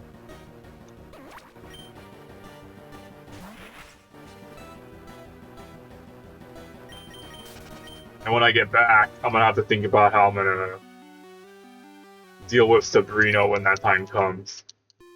Thunder is not that great in early gens. Even in Gen 1. Kid Me thought, so Kid Me was going off the mentality of like, just use the strongest moves and you'll win. So Kid Me thought that when Pikachu learned Thunder, I thought, my initial impression was that Thunder was gonna do more than Thunderbolt, so I didn't actually get rid of Thunderbolt. I got rid of another move on Pikachu and kept Thunder. That went about as well as you think it goes.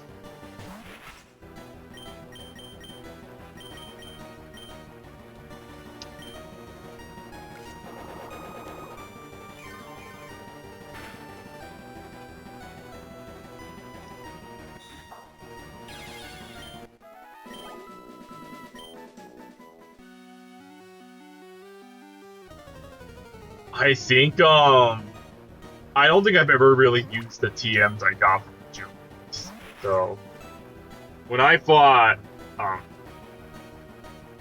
Blaine and I got Fire Blast, I don't think I actually used the TM. Because, like, even though I had a Charizard that knew Ember, I still didn't teach him Fire Blast because I had, at some point I thought, like,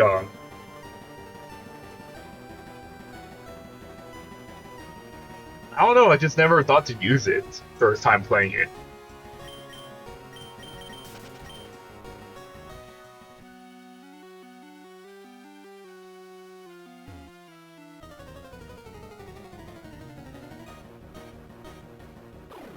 I believe I did use Ice Beam though. So that was one of the decisions I made as a kid. Gonna need that yellow shard for something later on.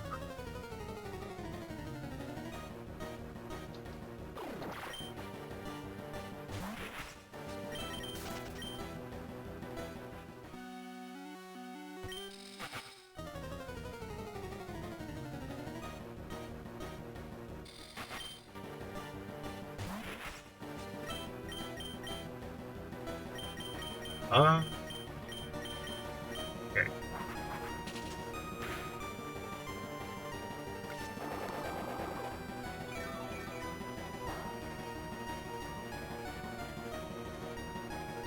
I didn't do that much. I guess this should probably do more than.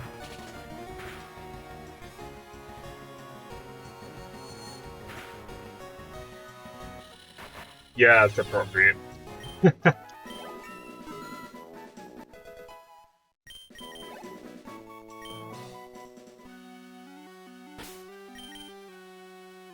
Let's switch over to Lucky. I don't have any trainers here, so I don't have to put that on just yet.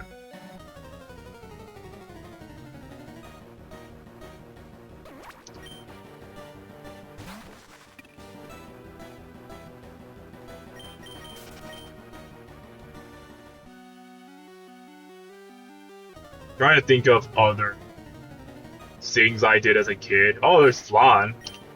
Speaking of, I'm pretty sure any of my attacks is gonna. Any of them is gonna one-shot her because her defenses aren't exactly great. So we'll just look a ball and see what happens.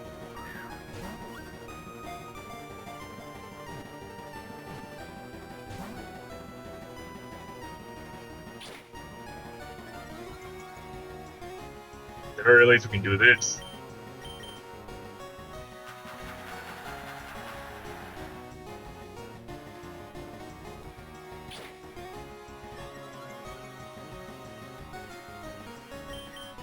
Let's go to Larissa and actually do something about this.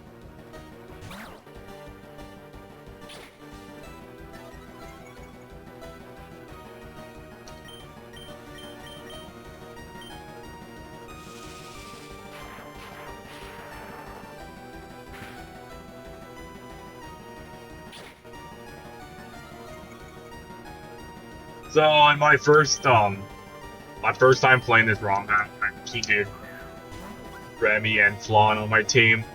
So that was fun, just running back and forth trying to find an optimal one, because my luck would always be the case of the ones I would catch would be so astronomically bad that I would feel inclined to catch another one just to see if I get a better version. It was a fun 2 hours I spent fast forwarding every encounter until I got one that I thought was viable enough. That was awesome. Nah.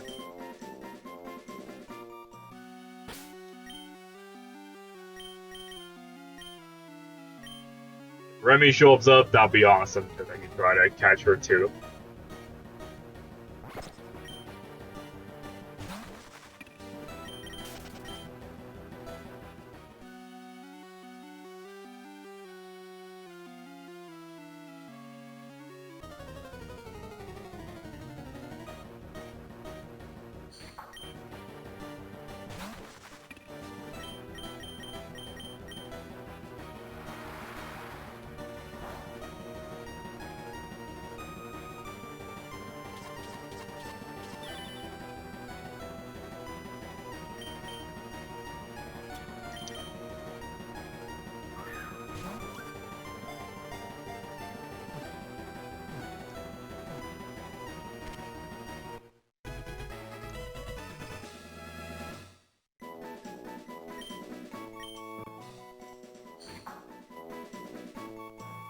No. Alright, so legendary time. We're gonna see if it's Goldwaller.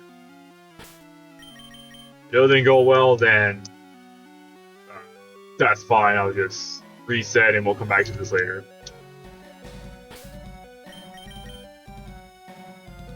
I don't want to lead off, man. Probably doesn't matter. Let's just go.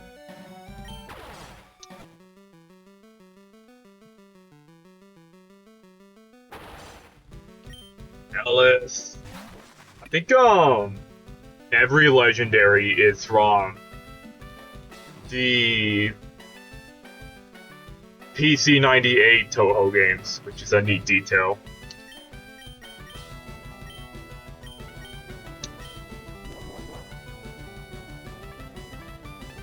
I'm not expecting to use any of them for one reason or another. Oh, that flail's gonna be terrible later on. Okay, let's try it.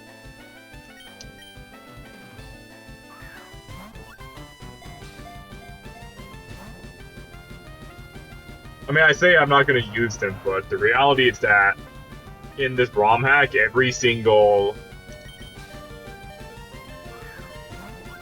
Bonica you use in the game are all optimized in such a way that even if they were all the exact same level, they're all viable in one way or another, right?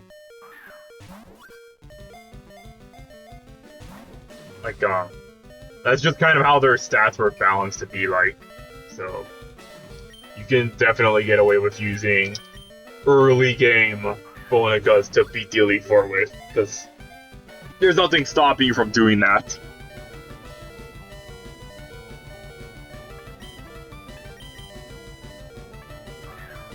The irony of Ellen Stone's that she's probably going to be useful for me against Sabrina, but I'm still not going to do it because she's not part of my team. Yeah.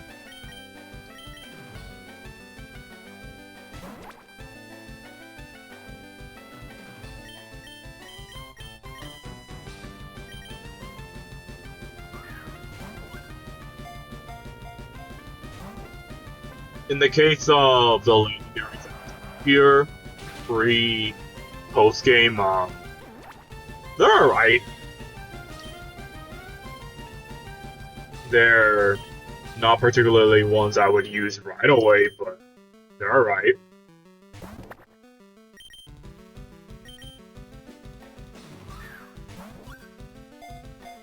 I guess it goes without saying, but the legendaries that show up in the places of the initial legendary Pokemon, their typing do not actually reflect the location, I believe, so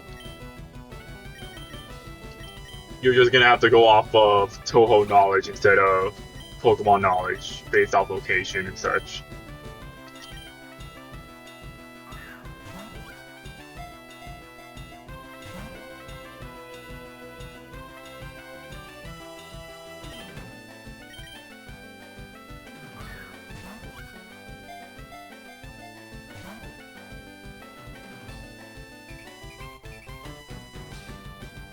That's a pain. I gotta bring it back down slightly.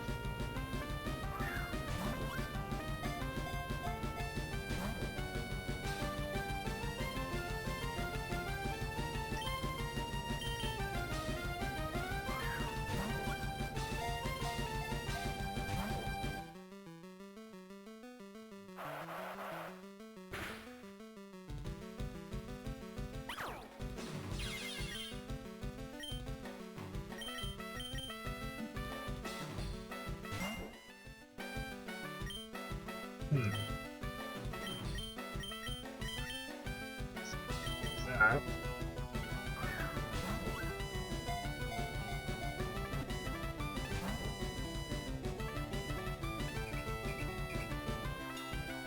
Well, now though, it's a bit of damage I took. A bit too much for my liking.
Alright.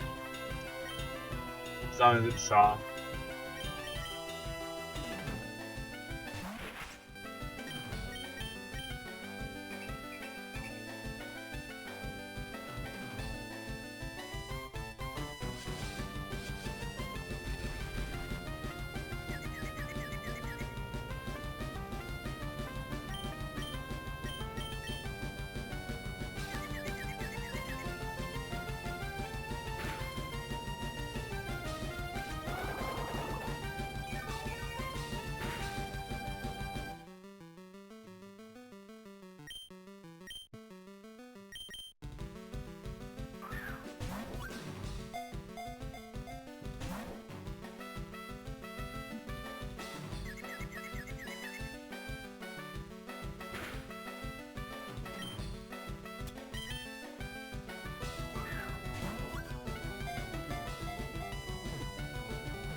I think of other things that I've done as a kid back when I was playing Pokemon Yellow. My memories of being a kid back then what isn't exactly as good as it could be, so I apologize if I don't think of anything else from it, because I'm not gonna say that's all I have, but I don't think I have much else left that is even remotely intriguing. The majority of my playthrough really was just throw the strong moves and hope that it works. I don't think I really deviated off of that path or I did anything particularly spontaneous.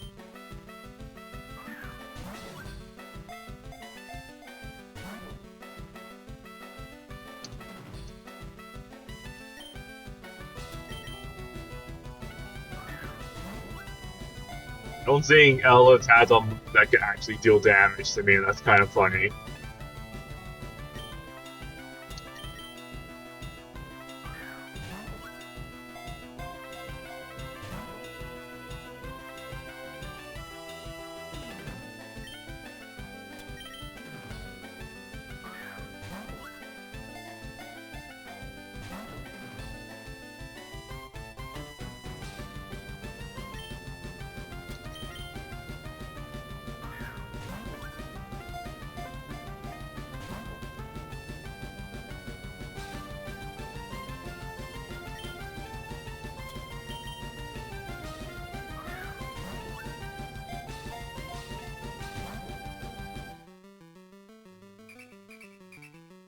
Oh, she decides to use paint. Alright.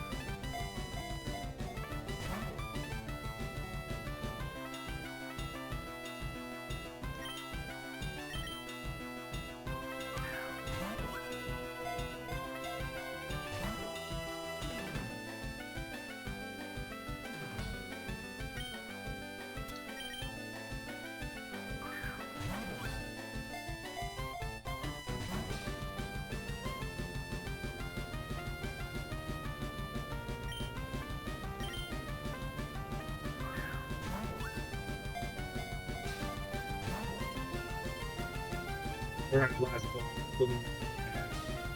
We're gonna go into shit.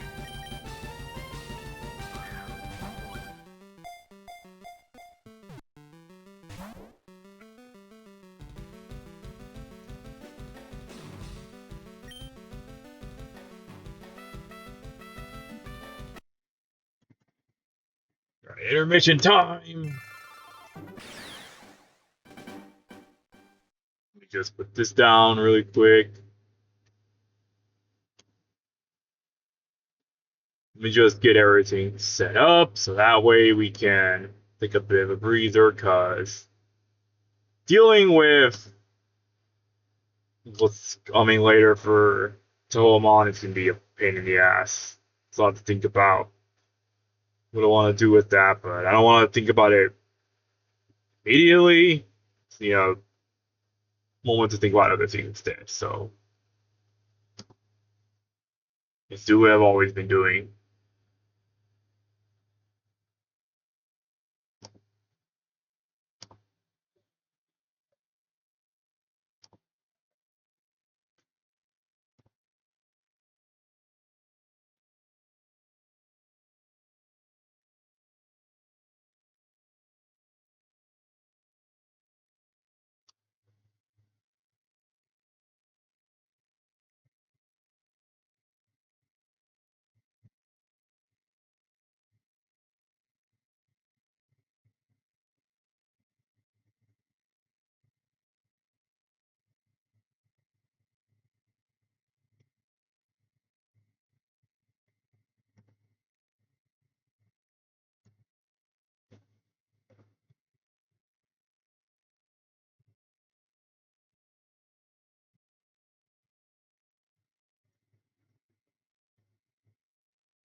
All right.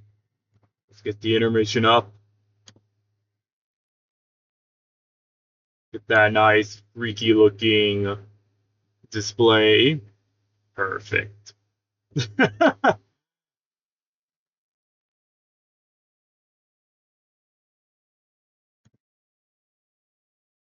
So, I was gonna watch DSP's fail compilations for DK Bonanza, but um, I'm gonna hold off on seeing stuff relating to that game just yet because I do want to play it for myself and I do want to have as much of a blind perspective on playing the game before I actually get into it myself. Because if I see things that I'm gonna know beforehand, it's probably gonna change my initial expectations of the game once I get into it. That's usually the case for every game I have an interest to play in, because in some cases I usually just don't care about spoilers. So even if I saw something related to a game I didn't already have a interest in, then I could just you just push it to the side, and it wouldn't change my opinion about it anyways. So this is one of those exceptions, so that's what I'm choosing to do. In any case, though, even though he said he's gonna stop playing Mario Kart World, he's still back at it, so that's what we're here to see. Just get a nice drink ready, and then we'll begin.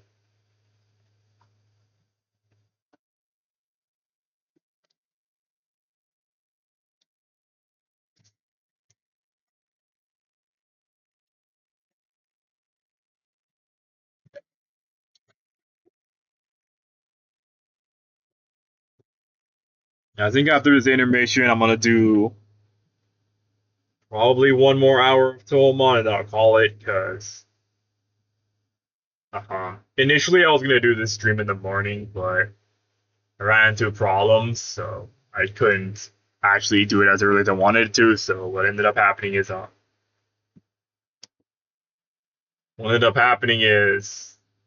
I worked on some things and I did other stuff. Then I had to take a nap because I had just gone off work and I was already starting to feel a bit tired from doing the other stuff. So I went and took a nice nap. Got up around 2, and I thought, all right, well, I'm gonna do the stream. Might as well do it right now so I can get it done and dusted. See how much you could do with Tohomon and such. So that's where we are right now. Otherwise, I would just do it in the morning. So I usually prefer it that way. It just be something nice to do while I get off work. Let's go ahead and watch this. My volume's fine. Hopefully your guys can hear it. Let's do it. I woke up at 12 and then fell asleep again. Oh man, that happens to me too. Sometimes I'll get up from a night's sleep and I'll think, man, I don't want to do anything, and then I just fall back to sleep anyways. Either because I feel tired or I just don't feel like doing anything. I went to bed at like 5 a.m. I wish I could go to sleep at 5 a.m., but instead I have morning shifts. I have like graveyard shifts at work, so I can't get that luxury. Sad times, but it needs to be done.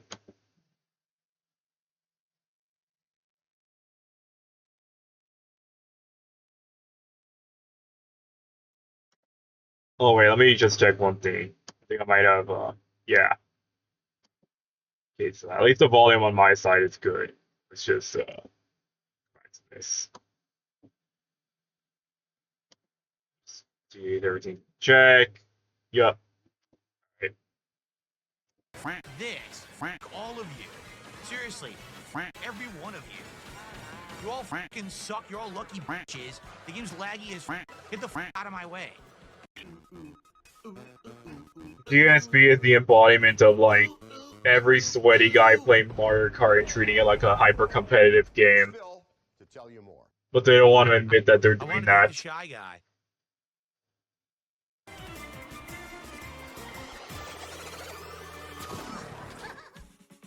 I don't know if that helped me or not. A lot going on right now. Oh man, I couldn't see that coming. Like stuff.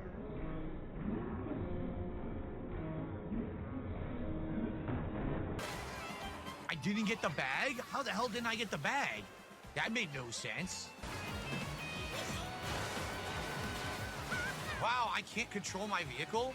Because I'm not used to this track at all. I don't think I've even been on it before. Snack Size did a $5 super chat talking about the Epstein list. I'm not sure that coming to a Mario. I had an evening shift last year that ended around 12 a.m. a lot.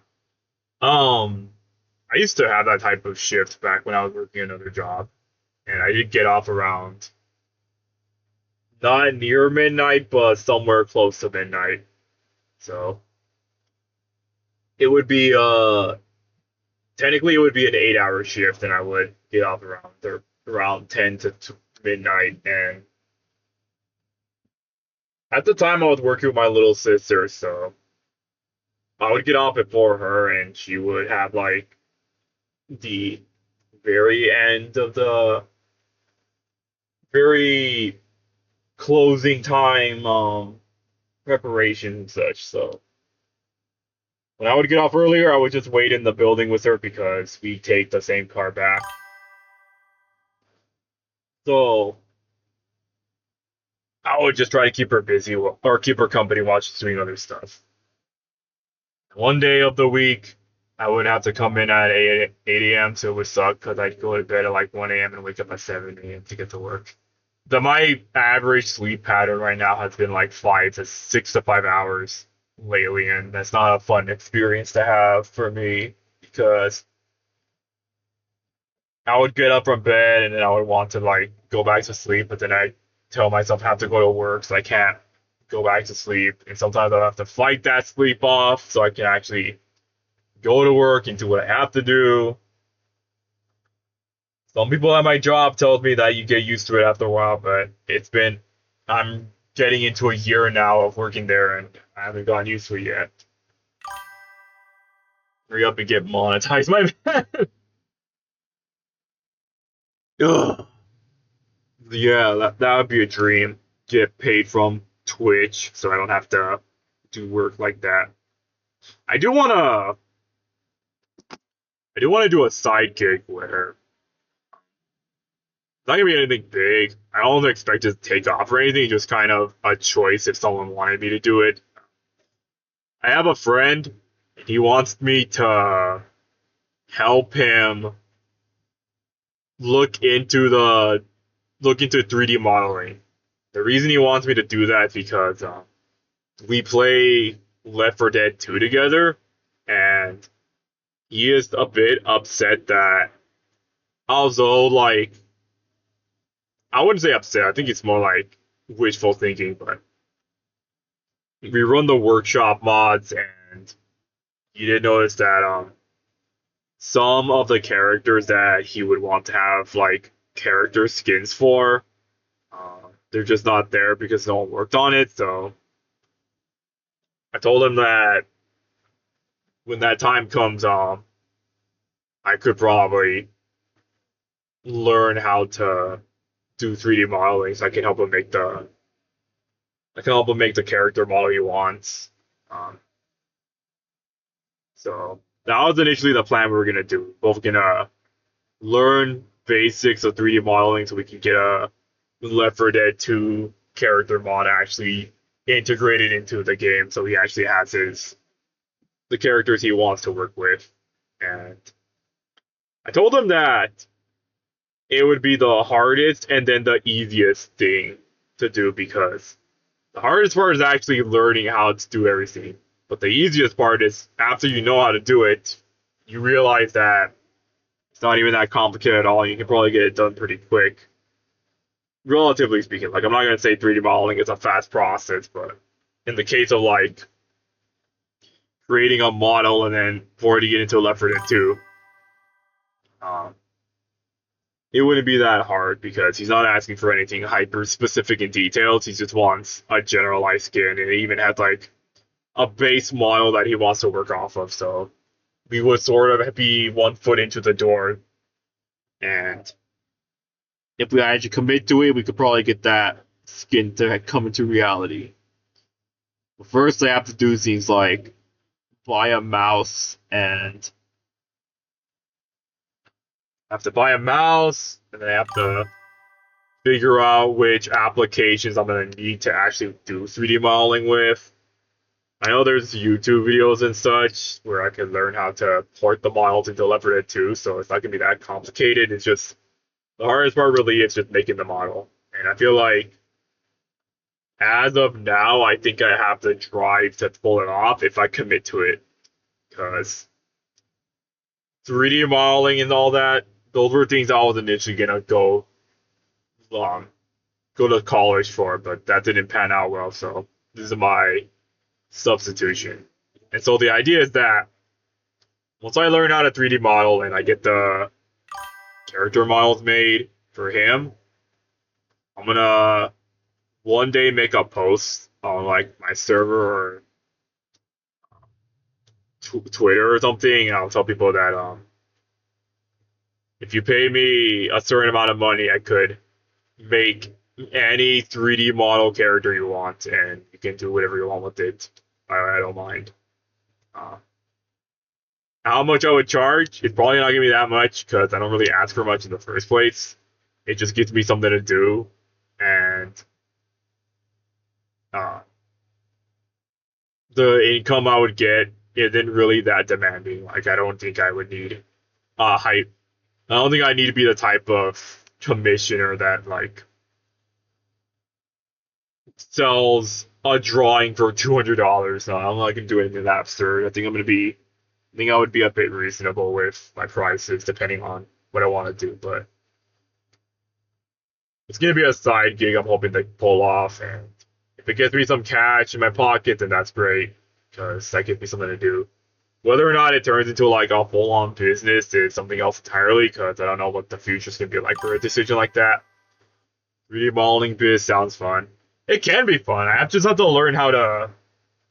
It can be fun. I just have to learn how to actually do it. And then once I do it, it's gonna be epic stuff. Because then I can like, um, I could just make the models, and then I could get them ready for like the certain projects I can put them in. Like, what is it?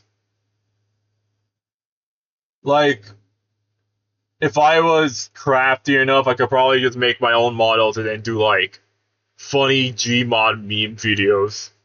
Just because, why not? Speaking of which, I need to look into Gmod because I want to learn how to modify stuff for that for the sake of making meme content. That'd be funny.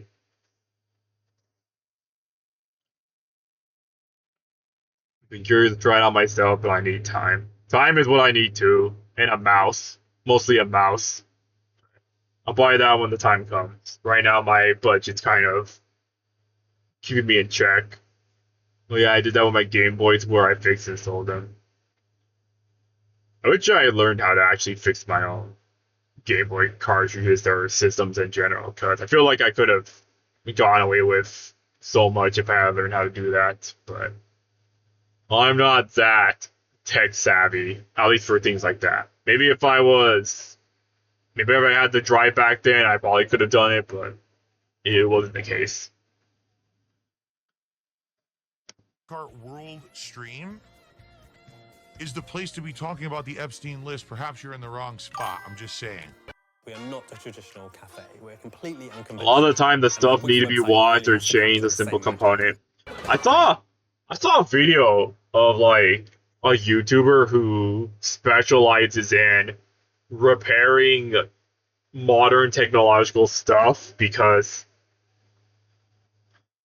more often than not, he would see people call in like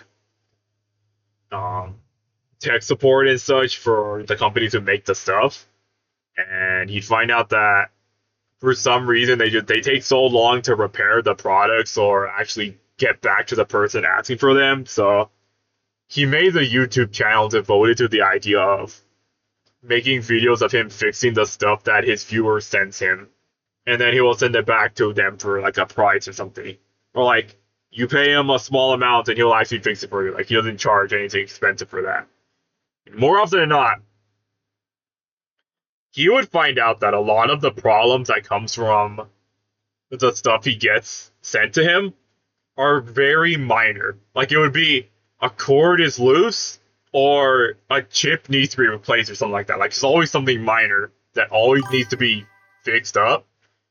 And it brought into awareness of how much of an absurdity it is for people to be getting tech support to help them out with stuff. Because, like, more often than not, he says that the answer to people's problems when they go to the company for help is, we'll just send you a new device. Just pay this amount and you'll be good. And it's like, no. It's very easy to fix the stuff for a cheap price, and they don't want to commit to that. They want to sell you the whole new thing for a more expensive price, and it's just absurd.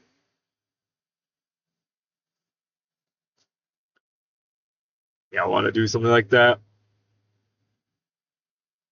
Of course. I couldn't do it. I tried to go big, nothing happened when I pressed the button, and I got hit.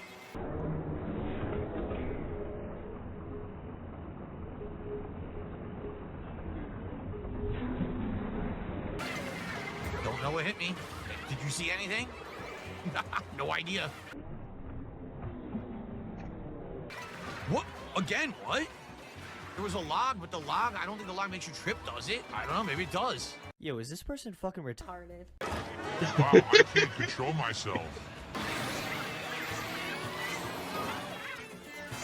What just happened? Someone knocked me out of the air. How is that even possible? What could they have hit me with? What the hell? Again? I am so mad that I never got the Switch 2 on the day that I said I was going to go and pick it up, because.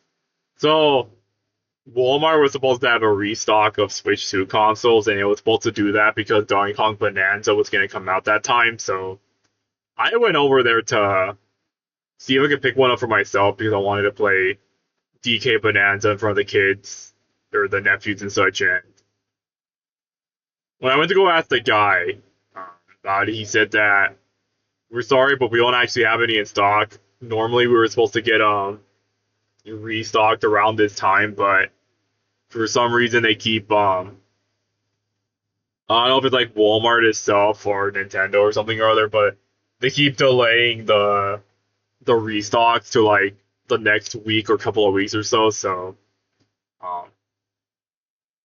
I never actually got my chance to pick it up from then. So I was bummed when it happened, or when I found out, so I had to buy what I needed to buy from Walmart and then just leave. So I went over to I went to go check the online stores, and they said stores sold out still. So my belief is that, from what they last told me, the next restock could be on the 26th of this month. So I could go back over there and check again, because I have my free day off on that day, so it wouldn't be that bad. But we'll.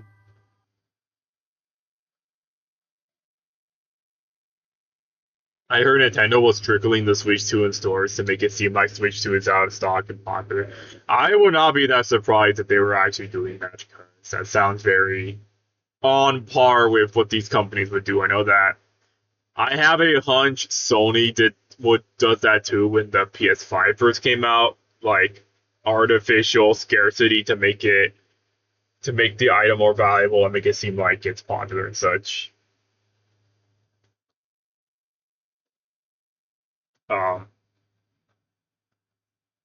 I know I sent an email to Nintendo directly about an invite to pick one up from their store, but that could take like months for me to get one because of how long I took to even do that.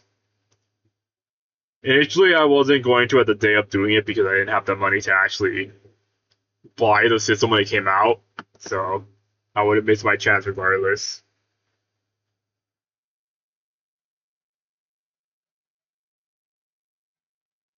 It's unfortunate, but I'm gonna have to keep waiting a bit longer.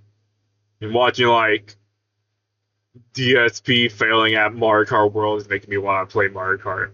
At least World case on. Not so much with like Mario Kart 8 and such, because I had my fill with Mario Kart 8. And I don't really do the online for Mario Kart, so it would just kind of be not that interesting. But the repair stuff, Tronic Fix sounds like the dude you're talking about. He does fixing up on YouTube.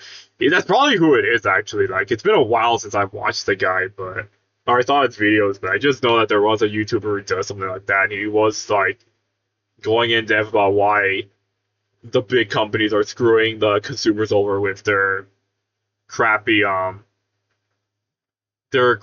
manufacturing process and their like warranties and such. Like the whole thing is just a scam. It's a scam. That's really what it is. Like he more or less validates the claim of like the system's designs are purposefully designed in a way where they're supposed to break down early on, so that way the average person would go to them to ask him for repairs, and then they could be like, "Sure, just send us the system, and we'll send it back to you, good as new. Just be sure to pay the fee and such." Like the length of the warrants, it's just long enough that the average person isn't gonna break their system until after the warranty expires. And yeah, main reason I got into fixing stuff was because my 2DS had a simple fix. Almost all my retro stores near me told me they couldn't fix it, only just sell the whole system. Yeah.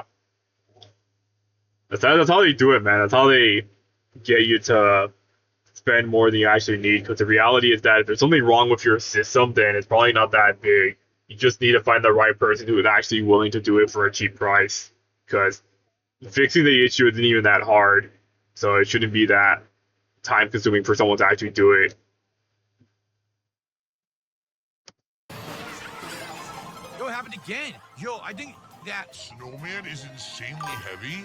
because when I try to flip, I actually fall. Only one store I went to since 2018 told me, yeah, I can do that, but I never did the fix it because they're usually pretty cool. I know that I miss when, or I don't miss because I was too young at the time, but my dad would probably miss it. Back when he was a young adult in the 90s and such, he told me about how the concept of tech repair guys, or like little shops where people devote themselves to fixing things, they were very prominent in the 90s because so many people would have their stuff broken for one reason or another, and they'd always go to a guy to fix it. And back then,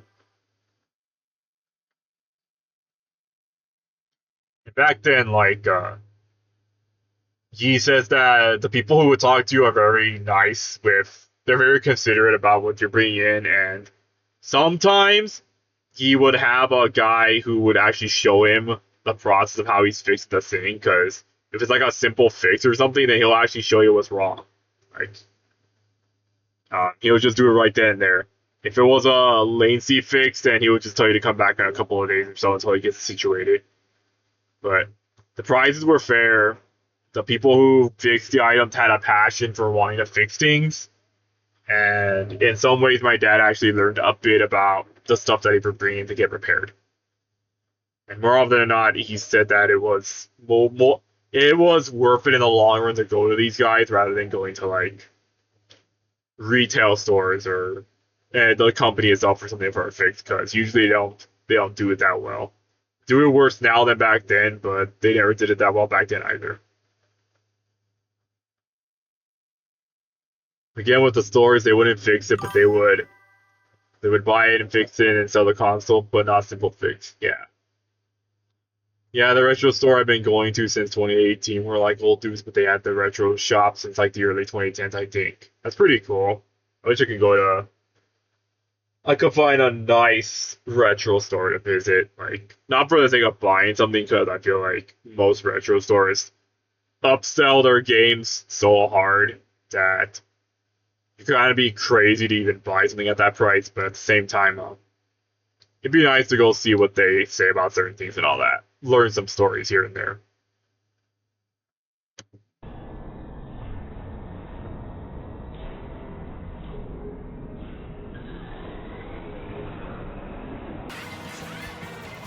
How did I not get an item? I drove right over the double item. I got nothing. Yeah, I think the connection in this one is bad, too. They're retarded. Is that really him?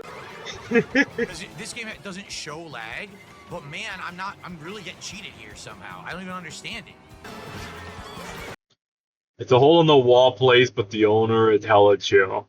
You got an arcade for free there too, and their prices are decent. That's pretty good. Pretty nice. I wish I could visit it for myself. Where I live, we don't exactly have retro shops and such, so I'm not gonna be able to see one for a long time if I were to go out and look for one. It makes sense though, because my neighborhoods around where I live aren't exactly the most kind with smaller shops like these, so I can understand why they wouldn't want to open one in a place like this. Sad for me though, because then I wouldn't be able to visit it. Of course, no items, of course.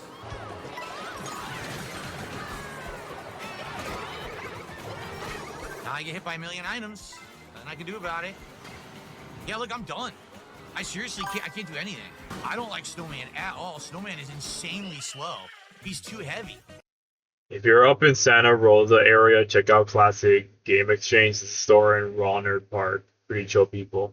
I'm gonna write that down somewhere so I can take a look at it if I'm ever have an opportunity to be in that area.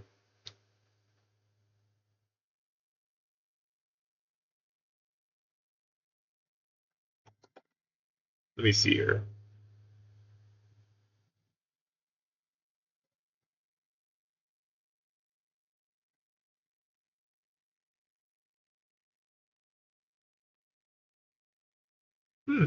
All right.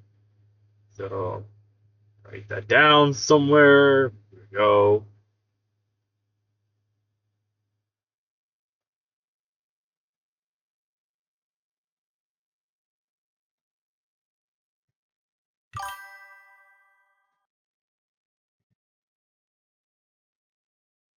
Wait.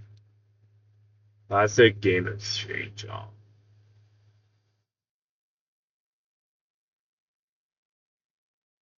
I have a feeling that it may not be them, it could be like someone else, but I like to say that one of these areas was actually at was it no, it wasn't Comic Con, it was like no, I think it was Comic Con. I think they were there when I went to go visit when I went to go visit that at one point. I think one of the guys were there who was they had their little like lobby to sell their stuff. I don't know if I bought something from them, but I just know they were there. One of them.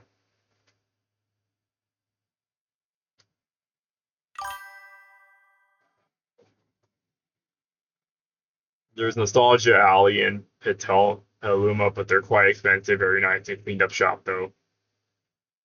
The difference between the two stores is Nostalgia Valley is the more expensive games that have a lot of variety due to the location. I see. Now I'll take a look at both of them anyways, just to see just to check out what they're like.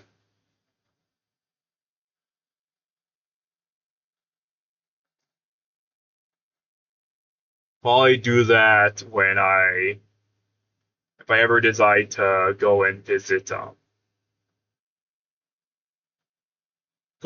either LA or head to Santa Maria for my week-long vacation, which I do want to take at some point because work is hard.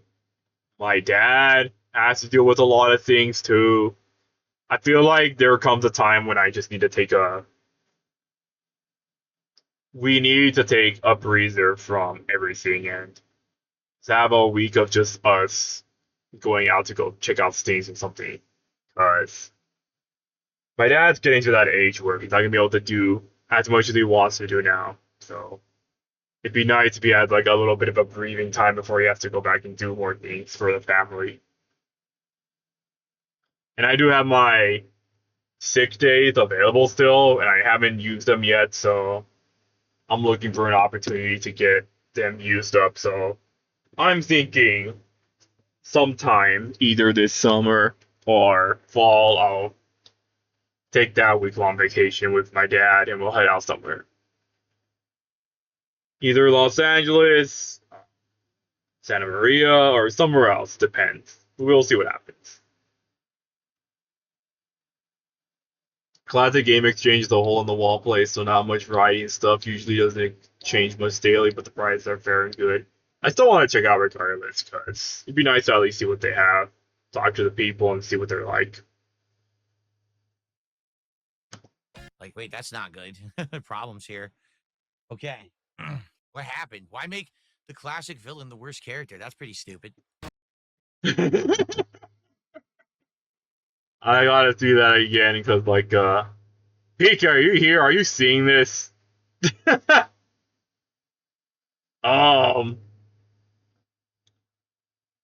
This can't be a coincidence. They had to have known that DSP was going to be playing Mario Kart World around this time.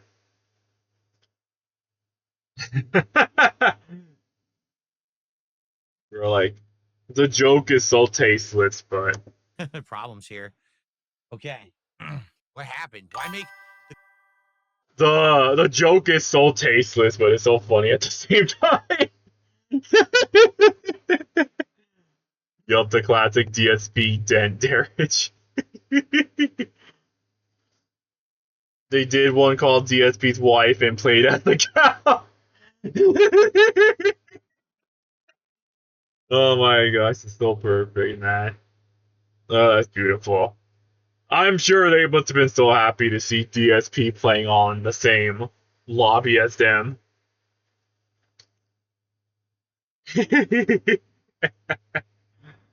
classic villain the worst character? That's pretty stupid. Nice. That was the right time to have those mushrooms. Are you kidding? Wow.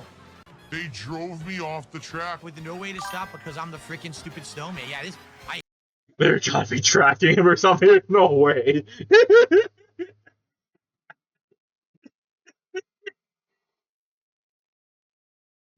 You gotta be like a special type of troll to be able to track a person you want to mess around with on what they're gonna do next. Just so you could be there for that perfect opportunity. It's just too good. I hate the snowman.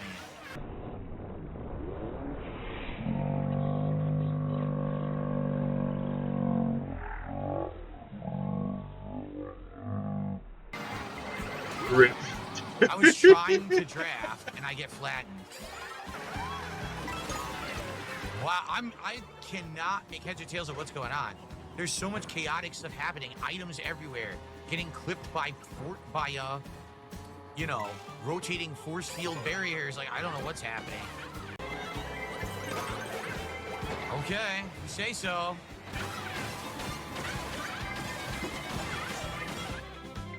Great. I want to know why they take away all of your power-ups when you fall off the track. That's stupid. Dance your way to LA. And battle for a chance to win. Grip, stability, precision. That's the essence of driving. Lawfin. Way out in first. Oh, come on! I couldn't even see it. It came at me so fast, I couldn't react to it. Why would someone get a lightning bolt in top 8? That's ridiculous. All they did was screw me over because I needed that item and they took it away from me. Wow. I got completely boned. Now that's it. It's over. Oh, did you see the lag spike too? There was a giant lag spike right there where everyone froze and unfroze. Oh, eyes burning. Of course it misses. Of course I get flattened. Nonsense. Complete nonsense. There's literally like 7 guys in front of me. The freaking boomerang misses them all. But then I get flattened by the ball that randomly comes by. Right. Oh, what? Sure. That made 0 sense. I was drifting, and all of a sudden I just fly off the course for no reason. Of course, I get the first. Immediately, random item hits me out of nowhere. No way it could have even been aimed for me, but it hits me anyway. Great fucking gameplay.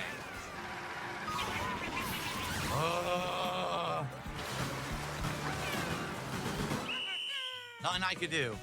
Literally nothing I can do, just nonstop nonsense. I get to first place, and an item that's not there hits me, and I'm in 7th. It's just crappy. You can see the connection was bad. You can tell the matches where the connection is awful and it's not. And if you guys aren't aware, this game's player base has fallen off monstrously in the month and a half that it's been out. Almost no one plays this anymore. Most people are collectively saying this is the worst Mario Kart ever made. And basically because of that, when you try to play it, it's very hard to get good matches now. The game, again, it looks like it's smooth, but it's legit not. It's legitimately lagging constantly, and you can't tell because the way Nintendo designed the game. So it's terrible. It's not legit at all.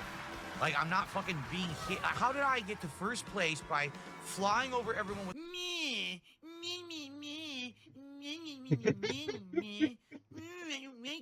So it's complete bullshit. Again, the lag is so fucking bad, but you can't see it because they've masked it with the way they programmed the game. It's just a hater. You have no idea. You have no idea the amount of hating DSP can pull out of his ass. A couple of stipulations about what he said. He's not wrong when he said that the player base, quote unquote, fell off, but he's not really talking about.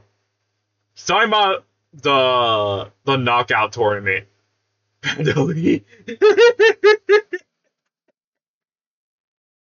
Talking about the knockout tournament, which, from what I understand, that one has a large player base because it's like the hot new thing that World has going for it, and it's, from what I understand, it's genuinely fun to play that mode. So I heard the reason was Fallout was doing an update. I think I was gonna get to that in a minute, but Knockout Tournament has a pretty good player base because people still play that mode. It's as far as what World does, I think that's like the best thing it has going for it, as far as what a lot of people said.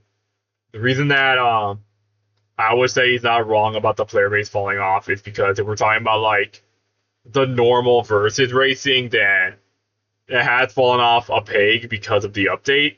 Because originally people were abusing a system to make it so that they would always get 3-lap tracks instead of intermission tracks, because as far as I'm aware, a large part of the player base is not like the intermission tracks, and they prefer the 3-laps one, so they would try to use the system to get 3-lap tracks to show up, but Nintendo made an update where they fixed the issue with the randomizer, so now the randomizer actually,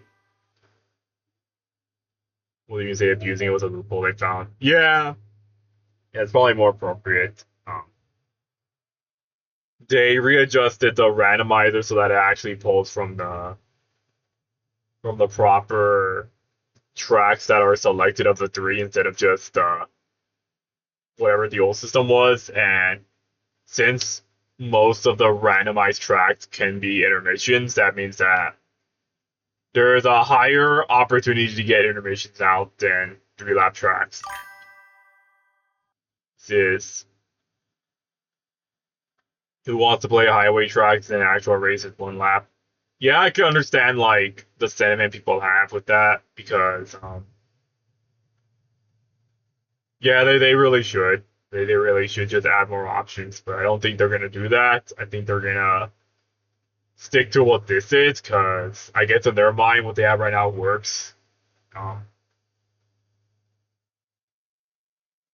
I know like it's not hyper exaggerated to the point where people are saying like Mario Kart World is dead or it's doomed to fail and all that, because that's really just people once again trying to grift on topic matters pertaining to the Switch 2 as a whole. That just doesn't really work when you actually look at it under a microscope. But at the same time, I am aware that like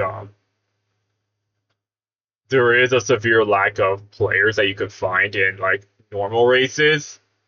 I am aware that a lot of people will say, well, that's because everyone's playing on like private Discord servers and such. You gotta join like the official Mario Kart World Discord. And I'm like, yeah.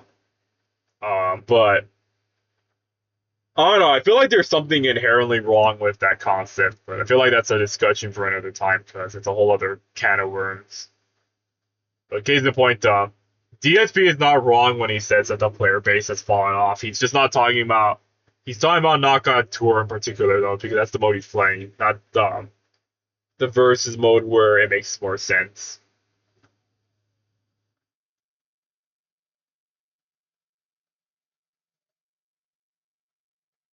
As for like the issues with what he's usually saying, I feel like he's just saying that to try to write out the fact that he's bad at the game, not so much that like there's actual issues pertaining to World. Because to say that Mario Kart World is like the worst Mario Kart game is a really absurd take because as far as what the consensus have said prior to like the update and such, they seem to agree that Mario Kart World is a great game in terms of how fun it is. So I feel like if you're having a great time playing the game regardless, and I don't think that inherently makes it bad. If we're really judging like bad Mario Kart games, I don't think a lot of people are gonna want to go back to play something like Super Mario Kart than like any of the 3D Mario Kart games, because like as fun of a concept that it was to play Mario Kart back on the SNES, I don't think time has made it last a big impression like the other games do. I feel like unless you're just that a hyper niche Mario Kart player who really loves Super Mario Kart, I don't think it's gonna be that stellar looking at it compared to everything else that we have now. Which is kind of funny because I would argue F-Zero is a better Mario Kart game than Super Mario Kart. Super Mario Kart IMO is the single worst stage Mario game. Yeah, it doesn't help that it's like one of those games that is just stuck on the 2D plane as opposed to the 3D one. Because I think even with like Mario Kart on the GBA, that one is still at least a lot better to play than Super Mario Kart, simply because it's the portability helps it a lot because you can just take it wherever you want, and provided you have the stuff, you could have a decently fun time with people. I feel like Mario Kart was always meant to be played on 3D. I don't think that 2D Mario Kart really sells itself very well. I feel like the case of F-Zero is just a stark difference in terms of its design versus Mario Kart SNES, because just simply put, F-Zero makes you feel like you're going fast, whereas Super Mario Kart doesn't really give you that impression. And the rush that you would get from F-Zero is actually the thing that sells it the most, because it's like one aspect of why people wanted to come back, among like other details and such. It's great. It's nostalgia bait, but the fucking gameplay is awful. That's why you may be asking yourself, you're watching, like, how are trolls getting in Phil's lobbies every game? Because there's no one playing this game. That's why. So it's very easy just by searching a couple times to get into my lobby because there's not many people playing at all. You hear that, PK? You wanna... As of right now, DSP claims that it's very easy to get into his lobby, so all you have to do is get your Mario Kart World copy ready, play a couple of online lobbies, and you'll eventually run into DSP, and then you too can be featured on his This Is How You Don't Play series.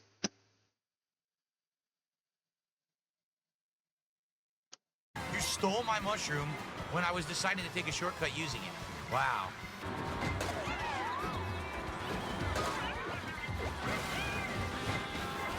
Wow, what a great boost, huh? It boosted me into the fucking wall. I couldn't control my cart. I still can't control my cart. That's it, I'm done. I can't control my cart right now. I'll buy a Switch 2 just for that.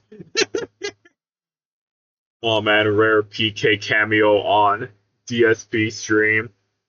You're gonna be carrying that legacy all throughout the rest of your life if that happens. Of course, a random red shell out of nowhere. Can't even see who shot it. No chance to avoid it. Great gameplay. Again, dude, I just came off the side of the road. How the fuck could an item have hit me? It makes no fucking sense at all. Item from off the fucking screen. If I'm in last place, how is someone behind me hitting me with a fucking boomerang? It said I was in 8th. Did I get hit from a boomerang from behind? How does that make any fucking sense? Fucking red shell, nothing I can do about it. You gave me a shitty banana? That's what you gave me? What a waste of time that was. They got a gold mushroom. I got fucking... Stupid regular items. and a blue shell that's worthless. I'm done. I can't catch up. It's complete ass. I was given the worst items possible, and someone behind me gets the fucking gold mushroom. I'm just sad because we waited so long for a new Mario Kart, and this one's pretty much dead. Like, again, look, every time I play, I'm playing exactly the same people. There's no player base for the game anymore. The game's completely dead. Like, what the hell did they do to Mario Kart? They fucked it up. You want ads that drive results. That's why we built Roku Ads Manager. Sign up at ads.roku.com. For a limited time at Papa John's, buy any large pizza at regular menu price, get one large, one-topping pizza for free. You know, speaking of that ad, I probably could go for a pizza after I'm done streaming. So I might do that. Just see if my dad's here and we'll go and pick up a box or two. I don't know if I'm going to pitch it for my whole family because it's a family of 7, but we'll see how that plays out. So, the rare instance of an ad that actually made me think about something like this, go figure.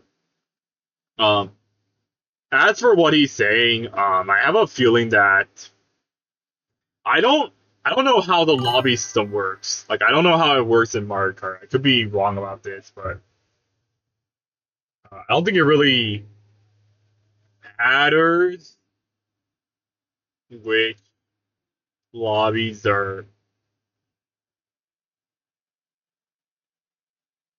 I don't think it really matters which lobbies are open or which people are there. I feel like the way the system might work is just if it detects that a lobby has room for a person, it's just gonna throw that person in there. I don't think it really tries too hard to put you into a position with other people. Maybe the ranking system has an effect of like who you end up with, but I get the feeling that it doesn't really make much of a difference in hindsight. I feel like Mario Kart's lobby system, it might be semi-random, but I think there's a method to the madness. So, and I won't lie though, I wouldn't really complain about playing with the same people, because at the end of the day, I am playing the game just to have fun, because like, I'm looking for specific different people to play with, because, yeah, that could make like different experiences and such, because it's like that whenever I go like online in Left 4 Dead 2 with randos, but at the same time, I am playing it just for my own enjoyment. I'm not playing it because I want to see what people are learning to. If I do get like the same people, if not, then that's fine. Like, I don't care too much. Sometimes I'll meet some chill people, sometimes I won't. That's just how it is.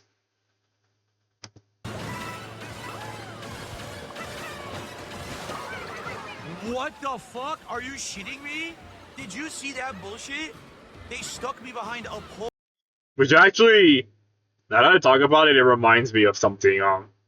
So one time I was playing the online for Left 4 Dead 2.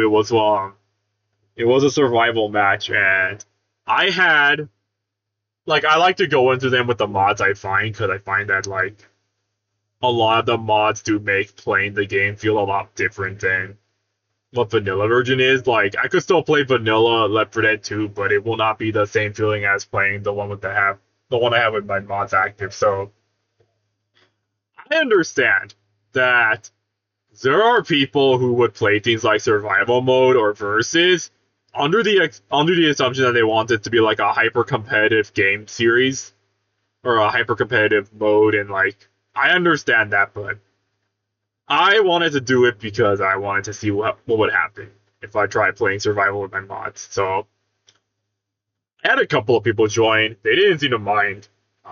One guy in particular, he joins the match when I'm like 15 minutes or so into surviving the endless hordes, and he's just there. He sees like all the chaos that my mods are doing, and he spends the next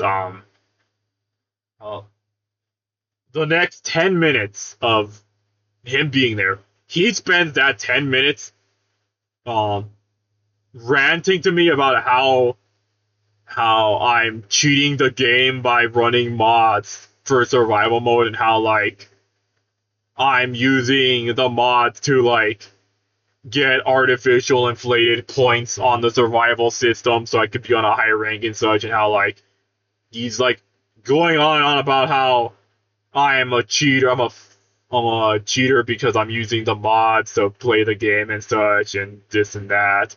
Like, he said some bad things that I'm not gonna say on stream because I don't want it to be going that deep in, but he's there ranting. He's trying to like kill me in the game by shooting me while I'm dealing with the hordes and such. But what he doesn't know is that I have anti-troll mods on, so one of them makes it so that if a troll tries to join the match and either like shoots one of my allies or me, the damage that is dealt to me would instead be reflected onto the troll himself. So anytime someone friendly fires someone else, they take the damage that they're dealing to the person instead.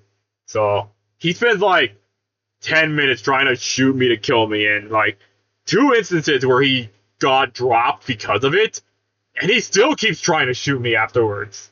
And like the whole time he's like typing into the chat about how much he hates me and how much I'm cheating and such, and like I'm just playing the game. I didn't care. To add fuel to the fire though, like 5 minutes in, I just type in like very hand wavy replies like what I put on. He keeps talking about like how cheating and such, and I type in cry about it, or that would make him more mad. He starts saying more slurs, and I'm like, I'm just here to play for the chaos, man. I just want to see what happens. And he's throwing like the N-word, he's throwing all sorts of slurs at me, trying to kill me by shooting me down, even though we already established it doesn't work. And like, I'm just still playing the game. Like, I don't care. And 10 minutes later, he eventually finally decides to just leave. Like, he just leaves the game. Yeah, so that was a nice 2011 experience for me. It was nice. Oh, it's over Left 4 Dead. Look, man. Sweaty people will find a way to turn anything into a hyper-competitive game, and I feel like if you're still caring about a ranking system from a game that's over, 20 years old now, I feel like you have different priorities you should be checking in life rather than worrying about things like that, because I don't think anyone is going to care about, like, I don't think anyone's going to care about things like that, at least for a game that's that old, and, like, I'll admit that the player base for the game isn't as big as it used to be, so I don't think people are going to be that concerned about it. He's like the only guy I've ever run into who had issues with me running mods and such, so at least that's like the exception. This is kind of the reason I don't play some like Versus too, because like that guy is one guy in survival. There are multiple people like him in Versus, and I don't want to deal with that type of situation. That's not why I'm playing Left 4 Dead 2. Some people have too much time on their hands. They really do. I used to have that time when I was a teenager, but that time is gone now. So it is what it is, but I don't know, it's kind of interesting seeing like it's kind of interesting seeing like a relic of a time long past at this point. Oh, it wouldn't let me unstick because the fucking lag is so bad. I was stuck behind the pole. What is wrong with this game? That's what I pressed mine. He decided to not give it to me. Yes. Bro, I feel like these trolls that he has are like there must be some type of group out there, some group of dedicated DSP trolls who go out of their way to like find whatever game DSP's playing that's online compatible, and then they'll just go out of their way to go in there and like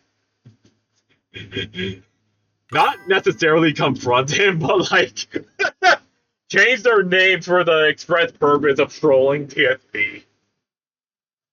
That's kind of the stuff you would see in Call of Duty Zombies for COD cheating in like 2011.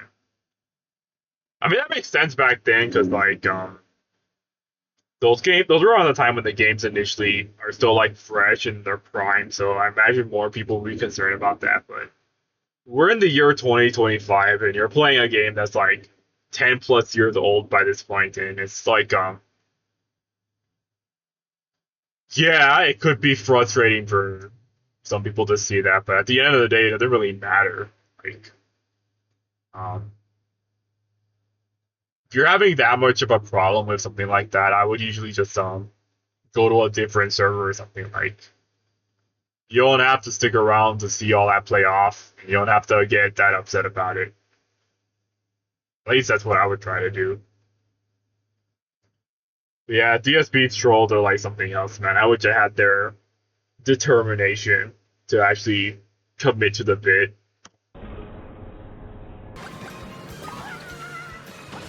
Keep hitting me with items. Can't do anything about it. Just keep hitting me with items. Can't do anything about it. That's like the 7th one in a row. This game is degraded in the month and a half I played it. It's just like the connections are ass. Donkey Kong was in front of me, then he disappeared, then he reappeared. You'd think that, like, with DSP complaining about Mario Kart World so much, you think that he would stop playing it, but I don't know, man. He seems pretty inclined on continuing these Mario Kart streams, and I wonder why. The best thing to do in that case is to make a Carl Jobs video deliberately exposing their cheating method.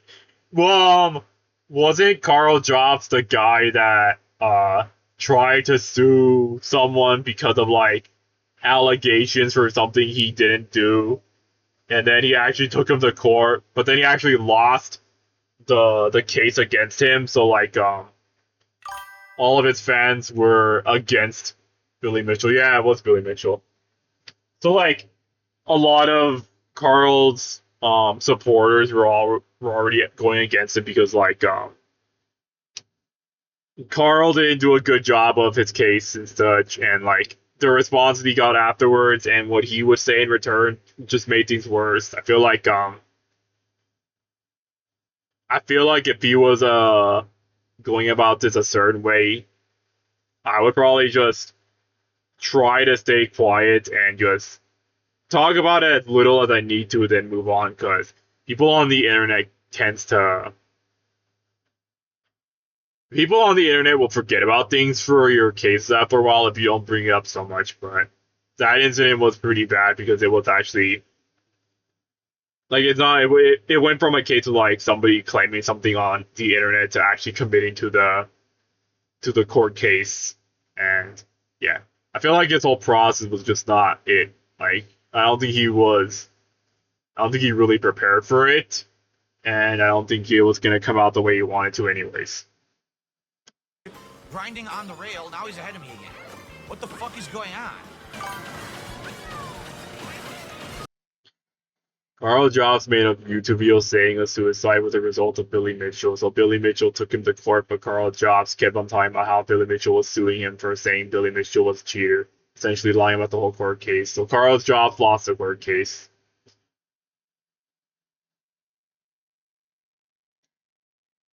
Yeah.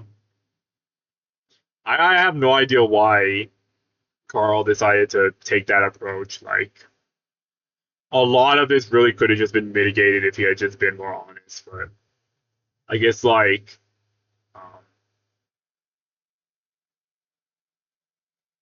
his intentions were different enough that he needed to stick to his ground about this one, and that bit him in the ass in the end. It's kind of a shame too, because like I do get a bit of enjoyment from watching like his cheaters expose videos and such, but um, knowing that he's a pathological liar changes a bit of how I would watch his videos now, because um, when you lie about something like that, it puts your research into a different perspective, because now we have to be absolutely certain that what you're saying is the truth and what isn't the truth. Because Billy Mitchell was suing Carl, it was the reason why someone died, not being a cheater like how Billy Mitchell usually sues people for. Yeah. Shit. Bullshit. Bullshit. I got hit 4 times in a row by complete bullshit. Gee, I wonder when I'm about to be eliminated. Bullshit. What a terrible fucking game, dude. What a terrible game. Oh, of course. Well, here comes the nonsense. Get hit by 1 item, that's it. Get sent to the end of the pack because the game is a piece of dog shit. What was that? What in the holy hell was that explosion? Flattened out of nowhere, nothing you can do.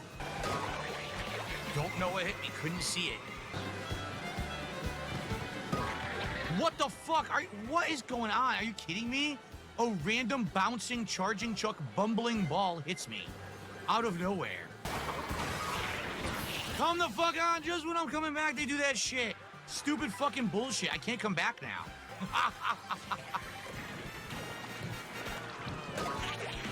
Oh my god, then of course, I can't stop my momentum, and then I get hit by fucking bullshit because I'm stuck on the wall. Great. Wow, couldn't do anything about that. Wow, look, can't do anything, just comboed endlessly. Completely comboed endlessly. Look, still, I can't move. Great gameplay right there. What? Sure. What? Nothing I can do about any of this. Huh? What the fuck? Why does everyone get to hit me in a row? Game is fucking ass. I'm at 18th. I'm done. You're serious. I'm about to be done because literally everyone hit me in a row and there's no way to catch up. Fuck this fucking game. Fuck this fucking... I was in 3rd fucking place. All of a sudden, everyone hits me. I'm in 18th. No way to catch up. Dude, Nintendo fucking sucks. The fuck were they thinking with this dumb piece of shit? It's getting worse the more I play it because there's less people playing it, so it just makes it less fun. But it's just awful. From 3rd to 18th, no chance to catch up. Ass. Wix. One platform, any website. Unlimited creation. Describe your needs.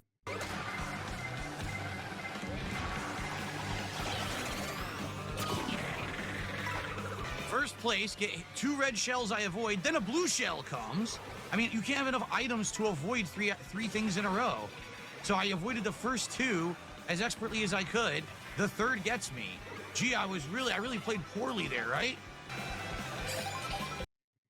On the subject of Mario stuff, it actually reminded me of a topic I was gonna talk about prior, but I forgot. Nintendo, I don't know if they made an announcement or like someone else did, but they revealed that Universal was gonna work on a Donkey Kong movie. And my thought process for this was, I don't know if I would sit down and watch like an hour, and I don't know if I would want to sit down and watch an hour of 30 minutes of Seth Rogen making Seth Rogen noises.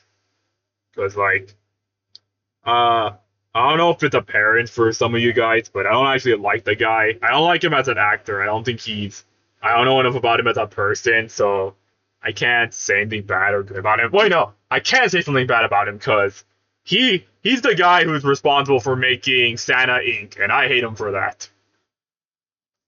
Or he's like one of the people responsible for that trash series, but like I don't like him as an actor. I think like I don't think he really tries his best to be a voice actor or anything. I do think that like he's one of those type of actors who just kind of says their voice and then just hope that it works. And then like sometimes he'll do the funny meme laugh here and there, and then that gets people excited for some reason. But I never liked his. I didn't like a lot of the roles he was in, and I think him as Donkey Kong was a good choice for him either. Like, I'm not gonna say he ruined Donkey Kong for me, but hearing Seth Rogen as Donkey Kong makes it a bit harder for me to immerse myself into watching that movie because it just doesn't feel right.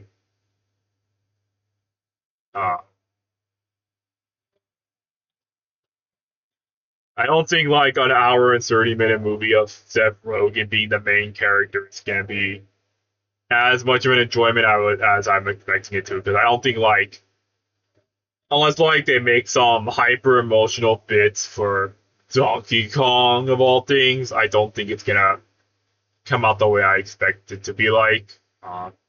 At the most I could say about it, that's gonna be like one of those movies that is like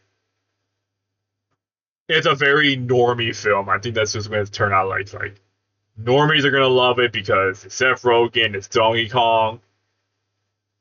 Mario fans are they're gonna try so hard to convince me that it's a great film because there's Mario themed, there's Donkey Kong and all that, but like I don't know, I feel like there's aspects of the film that I think it's not gonna sit right with me. I could be wrong. It could be like a masterpiece in animation history, but I don't know, that's where my current feelings of that idea is. And I don't think it's gonna change even when I get more information about it.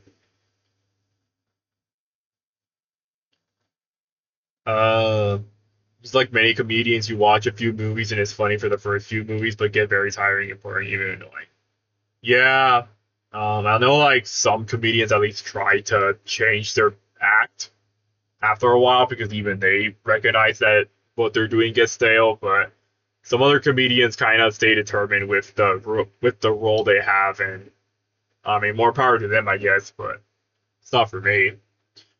Seth Rogen's gotta be an interesting plan. There's no way he got popular for no reason. I feel like there has to be something to it that made him as big as he was. Like, if I had to believe in a conspiracy theory, it would be like the Hollywood industry keeps gaslighting the audience into thinking that like these low tier actors are actually masterclass actors and that we should love them. Like, there is no reason that people like Seth Rogen, Aquafina, and others like them are getting like voice acting roles and such. Like, it's not it, Chief.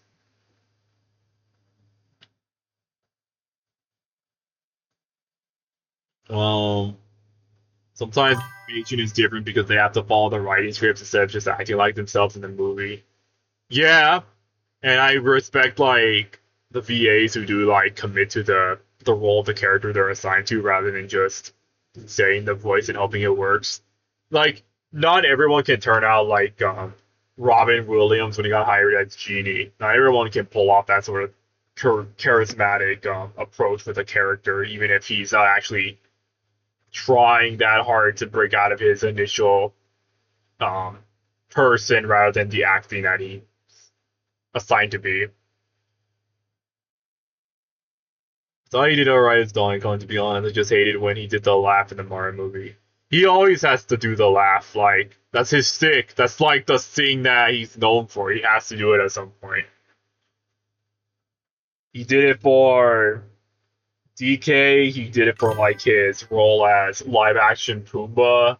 He does it for like all of his roles.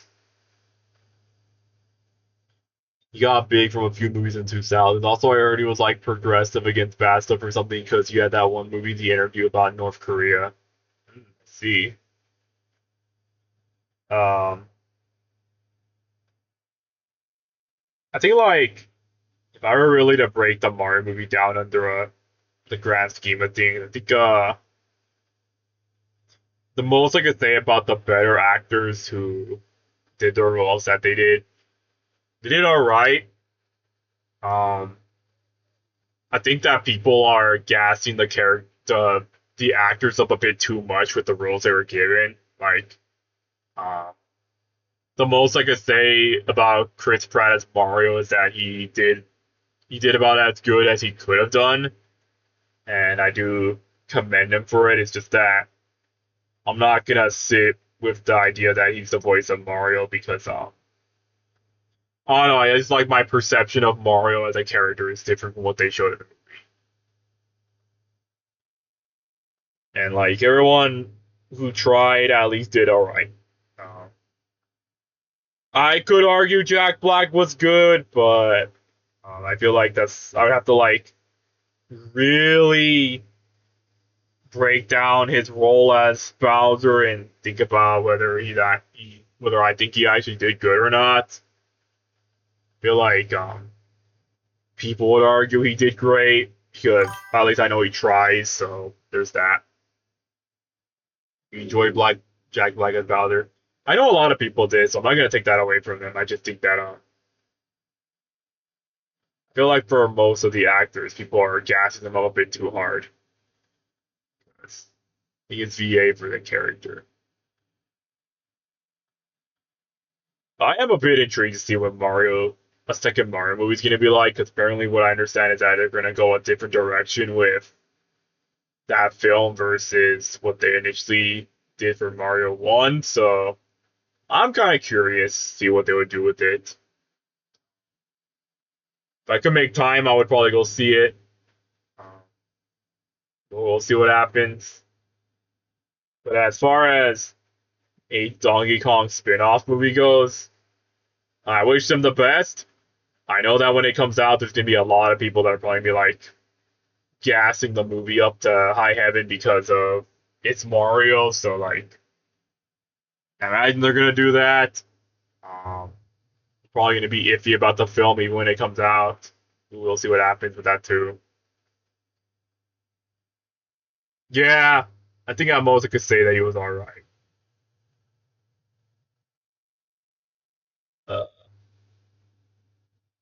I am kind of curious what roles they would give for other characters that would show up in the films, in the future films, so we'll see what happens with that.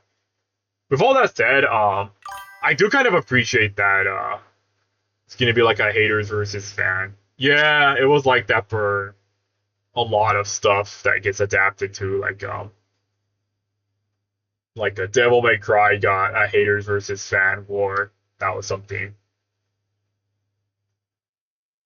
Yeah, but I will say that when I saw like the main characters or the main acting roles that were assigned for like the live action Zelda film, I appreciate that Nintendo is that as far as the live action stuff goes, I appreciate that they're going for like lesser known people for the roles because I'm always giving the thumbs up to any studio that gives like lesser actors a chance to appear on the big screen or something of that magnitude and seeing how they do, because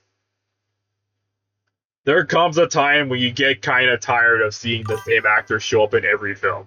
So like seeing that Zelda and Link are going to be played by lesser known actors is going to be a refreshing change of pace. I don't know if they're going to sell the roles well. I'm pretty sure they're going to try their best because I think that's what their ideas were going for when they were in the other films. So I have a little bit of faith that they were going to do their best. So I wish them good luck on that one. I don't know if I'm going to see the live action Zelda film because like the idea of Zelda being live action kind of opens a lot of like opportunities and concerns I'll have with it. I don't know if I'm gonna vibe with it as much as I would want to being live action or not. Because I'd have to see how they make it. I am not expecting it to be like Lord of the Rings perfect, but I would want to at least get my money's worth watching it. if I do go see it. At the very least, I would want them to like stick to the principles of not trying to turn it into an irony film, because that'd be the worst thing I would want for it to be like. But I think we can all universally agree that like clearly the one role I am expecting this live action movie to have, if they don't announce it, I'm gonna riot. They better announce who's gonna be the actor for the live action Morshu, because if I don't find out who that guy is, if he's even in the movie at all, I'm gonna riot, because like, I don't know, man, you're leaving like the best Zelda character out of existence. I'm gonna be so. Jack Black voice, this is the master. Oh god, Jack Black as Link. He's gonna do the Minecraft thing where some highly is gonna ask him, "Who are you?" And he's gonna go, "I am Link." Or, I guess if you wanted to be meme, if you want to do the meme, he'll just say, "I am Zelda."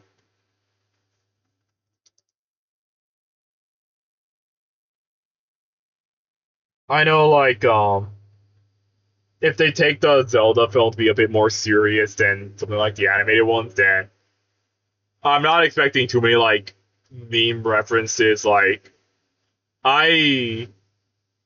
if Link does say, like, "Excuse me, princess," I imagine he would just say it normally rather than, like, the meme way, because it will still be, like, in character with the semi-serious scope they would have for the film, and still reference the meme.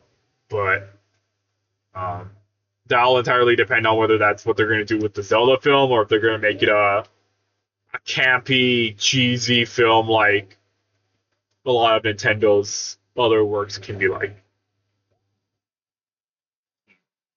We'll have to see how that goes. Oh yeah, I do like it when lesser actors are nicer. I don't care for the big actors. I just want people who can do the role good. The Link dude looks like the 90s Link dude, and I do agree with that. I think like people are giving Link's actor a bit too much of a bad flag because he doesn't look the role of like Link. I think like give him a chance. I think he will do a great job. Like as long as like the design team actually tries to make him look as good of a Link as he can be, then I don't see an issue with it. Like I would believe it. Miyamoto would breathe down their necks too hard for it to be a complete irony poison film.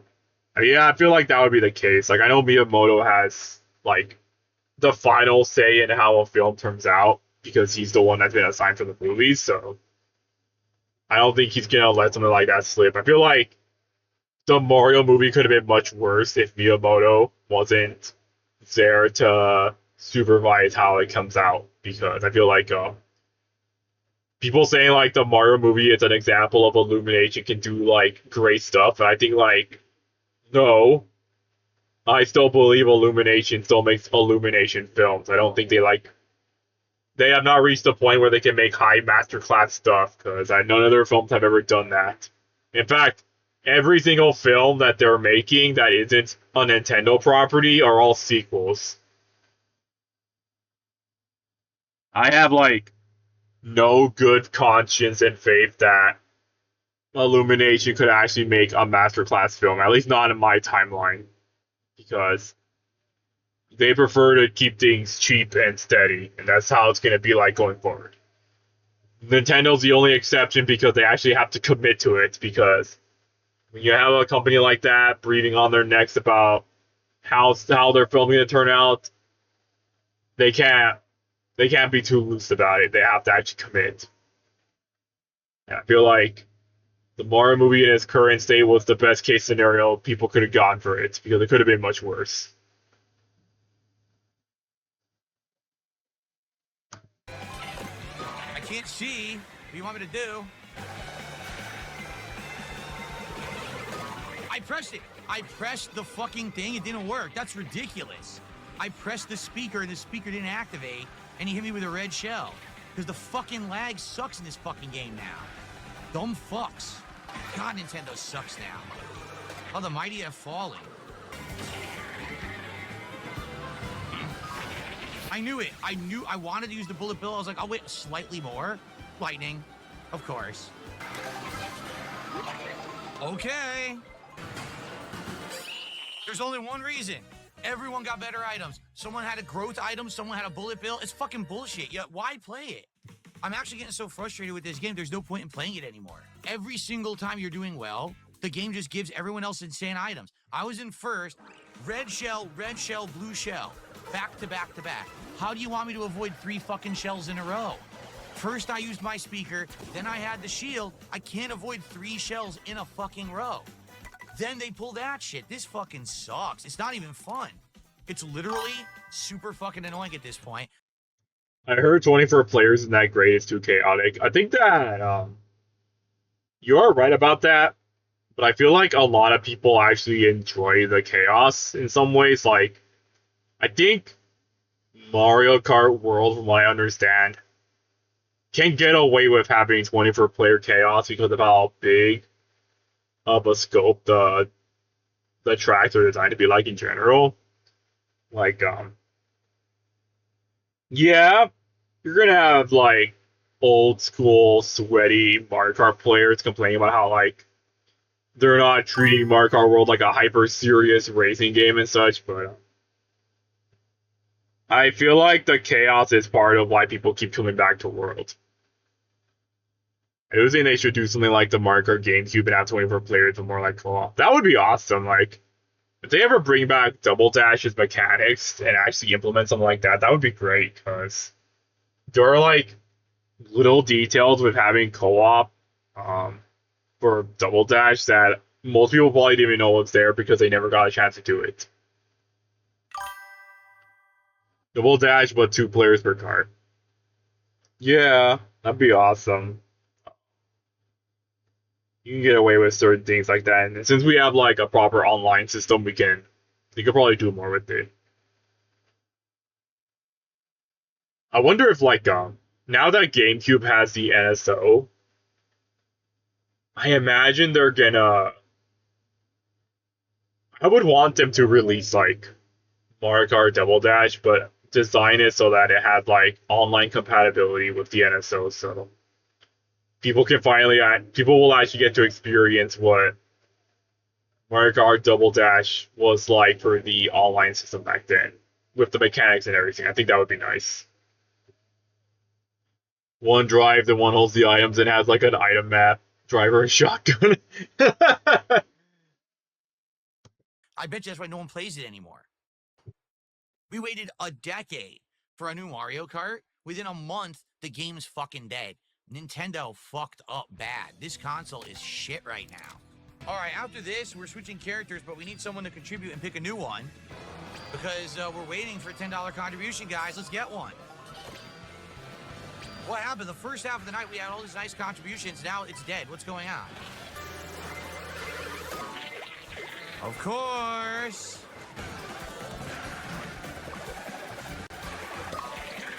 Okay, sure. What the fuck was it? I don't know. I have no idea. Oh, can't make a jump. Look, I can't even do nothing. It's totally my fault, right? No items. Fuck your mother, dude. Oh, get hit again. Yeah, fuck this. It's so unfun at this point, trying to play this stupid shit. It's not fun anymore because there's no skill involved at all. Everyone just gets random items, and you get fucked over and over and over. If there's one thing I appreciate about DSP and like the year 2025, it's that he is a perfect time capsule of what a lot of people back in like 2008 through 2012, I'm gonna say, were like with like their online games and such. Like, DSP wasn't the only person who behaved this way when he was playing games for like online purposes, because a lot more people were like that back then. That was kind of just how it was. And like now we're at the age where people complain about anybody saying like anything even remotely offensive, but like this is a guy who has stuck to his roots all the way to the end, and a good sign of like what people were like back then. I think that is something of an intriguing thing that he has going for him. He still sucks, but like this is what some people were like, this is what more people were like back then. MW lobbies, a remake MW and MW2 has similar effect. Yeah. It's kind of funny because I saw like a Twitter post of someone in Reddit complaining about how they got made fun of in I'm gonna say it was Marvel Rivals. I think it might be something else though. They were playing a competitive game and they were trying, and she was like from what I pieced together, she was doing alright in the game, like she wasn't a top player or anything. And she was on a team with a bunch of guys, and she tried to say something relating to the game. I don't know if it was like a positive or a negative thing about what they were doing right now. And when guy players found out that a woman was playing with them, that's when they started that's when they started going all 2011 on her. And they said a few things that, to be honest, wasn't really that bad compared to what they could have said, but it was enough to make her so pissed off that she had to go on Reddit and complain to people about how, like, these toxic players are so mean to me because they said mean things to me. Like, why are they telling me that I suck? I'm trying my best, guys, and like, it was just her going on a rant about how much she hated these guys and such. Then it got bogged down due to the AI stuff being implemented to report words. And I do that too, honestly. Oh, man. Dude, bros, there's no such thing as girl gamers. I think we've established this. Like, clearly any girl that plays a online competitive game or something like that, it's not real. It's a figment of our imagination. Zubi is a guy, of course. Duh! That's how it is! What, you think, like, VTubers are all girl VTubers are actually girls? Nah. That's just an act they put up to get people to simp for them and get their money. I miss making fun of her for that, Lamau. Oh, good times. Are you a Roblox fanatic? No. Microsoft Rewards has a brand new way for you to earn digital gifts.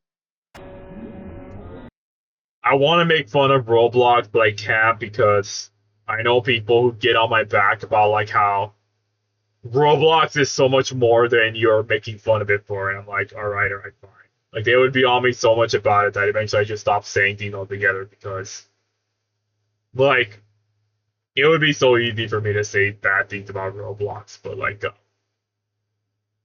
I can sort of recognize that. So a lot of the people who play Roblox and I make Roblox stuff, they actually do, apparently they do, like, very impressive stuff on there, so I can't take too much away from that. Bro, I literally told her the VTuber was good for Sims. I know, man, it seems to be working for her, so you were onto something. Never played Roblox, but watched Apex playing it. It was just a fever dream. Of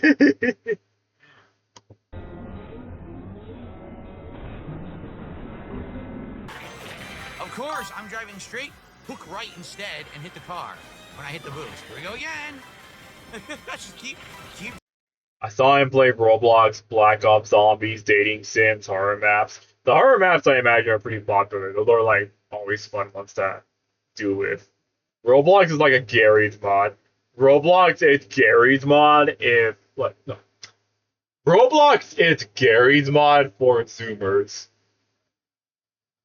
That's how I would describe it, because, like, Gen Z type people don't go on Gary's mod to do Gary's mod stuff anymore. It's usually like, people from millennials and older generations that would go on Gary's mod, which is kind of sad because like that means that sooner or later we're gonna run out of meme content based off of Gmod stuff, and then like that's gonna be, I don't know if I'm gonna be able to live through that because that's gonna be a whole era of meme stuff that just dies out because people don't use Gary's mod anymore. Driving to the cars, can't do anything about it because the lag is so fucking bad. This is what they gave me, boomerang. Fucking boomerang at the end. The fuck do I do with that? Guys, we got about a half an hour left on stream. Guys, it's this simple. Number one, guys, I'm not changing characters till someone picks one. Guys, now, guys, we got a half an hour left. We are still at what, $77? No one has contributed in 40 minutes. We have no memberships tonight. We only have one sub. If we don't hit the goal tonight, then that's curtains for Mario Kart, and we'll move on and do other stuff at night. Okay? Guys?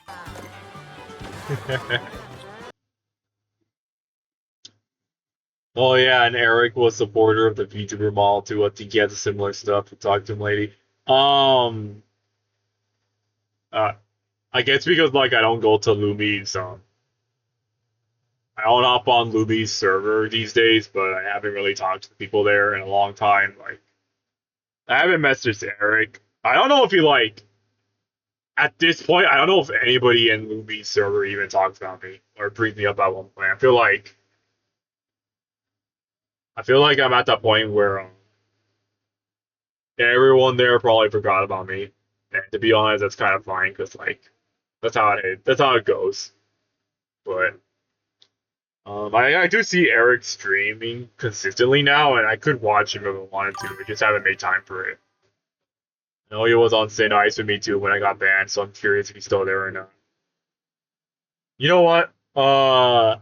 For your interests, I'm not gonna do it on stream because I don't want people to see my stuff. But I think for your interest, I'm gonna go into my Discord on my phone and just like take a quick peek at the server and see if he's still there. I have a hunch that he's still there though. Like I feel like he still hangs around Lumi and such. He just doesn't really behave in the way that he doesn't behave in the way that he used to. Or he's probably the same, I don't know. Let me just check.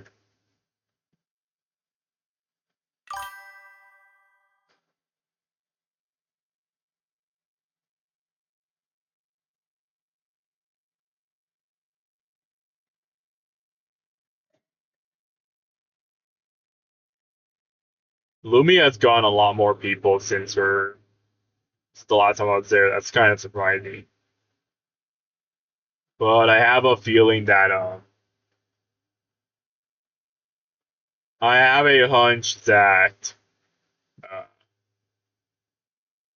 a lot of the people that are here probably don't really interact with the server, and that's fine. You know what? I don't think he's actually in the server. I think he's not there. He might have gotten kicked out at one point. Which, knowing Eric, I wouldn't be that surprised because the way Lumi wants to handle things now, the way Lumi wants to handle her stuff now, I feel like people like you, Eric, me, I don't think we really have a place in her server because I don't think she would tolerate the jokes we would make. So I don't think like I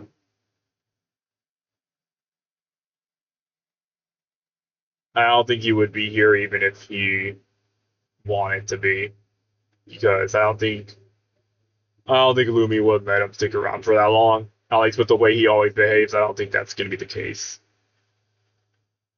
Because like, as far as I remembered, Eric is the type of person who would whine about certain stuff that's going on and such. Like I know like he's a very meticulous person with how he does things, and this ends up getting on Lumi's nerves and such. And I know that like he wants to promote his Twitch content too, but he does it in a way where I guess sounds a bit invasive, so I can see why sooner or later Lumi will want to get rid of him too. Nah, you're too chill. You were always the carrier in her in the earlier days. I know she would appreciate that. Me and Eric always acted up. I feel like there was a time when I got into like a feud with her because this might have been like one of my days when I was going to like a frustrating point in my life, and I was trying to like I liked going to Lumi's server and such because I liked the vibes of just being able to relax and watch her do stupid shit and just have a good time with the laughs and such, but we'll say that the times that you left is when things started to get a bit different because that's when I noticed that she went into like her general chat and she would post things like how yeah, that sucks too. Like I don't even know if she did finish it because I didn't see her go back to Persona 4 Golden after that point. At least as far as the time I was there, I don't think she ever went back for it. So the issue was she was making posts on general chat about like wanting to progress with her Twitch and such, like her VTuber career, and she's doing like things that Twitch people would usually do, and like so she would like make posts in her general chat about like how she's willing to listen to people who want to improve upon her Twitch channel. Like she wants people to give her advice and such.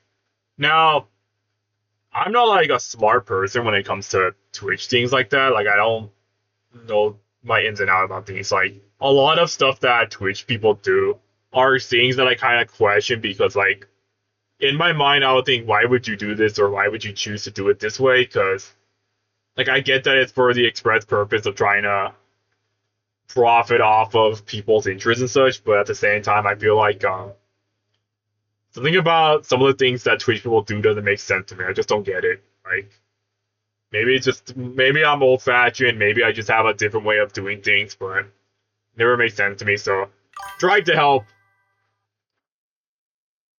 Okay, so like I guess I could go in more detail. So like let's say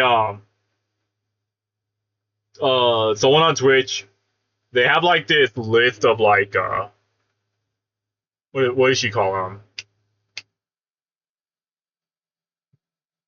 What did Lumi call it? I don't remember. Yeah, hang on. So she had this list of like rewards for people who sub to her, like sub goals and such, and she asked people for advice on what you can put on there, and she had like a mock-up list of what she had, and I looked at the list, and I thought it was, yeah, it works. Some things bother me though, like the sub goal concept itself kind of bothers me because of how I don't know, like I don't vibe with the idea of like not gatekeeping, holding something back in the off chance that your sub goal gets met, and then you would do it like holding a video game back and then promising people that you'll play it if the sub goal is met. Like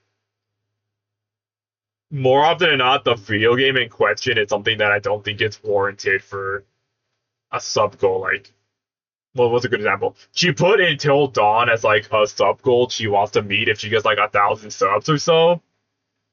And I was thinking in my mind, like, I'm one of the few people who don't like Until Dawn because I feel like it's overrated. I think that people gas it up too much, and I don't think that like I don't know. I personally don't like the game, and in some ways I can see why people would want to see her play it, but at the same time, like, how many people would be willing to give like 1,000 subs to a person just so they can see them play a game like that? Like, I don't know, like, if I wanted to play something like Until Dawn, I would probably just play it as soon as I can because I just want to do that. That'd be the next thing I would do. Like, I'm not the type of person who holds things like that back. I usually just do it as soon as I want to because that would be purposefully holding back interest of stuff that I want to do. And I don't know, like something gets into me where I do want to play or watch that thing as soon as I can because my interest will have peaked at that point. So like, if I were to hold back a sub goal of like I'll play this when I get 1,000 subs, then I'll be like, what if I get to that point and like I don't want to play the game anymore because my interest for it has died out, or like I don't feel like playing it right now, but I have to do it because I put it on the sub goal.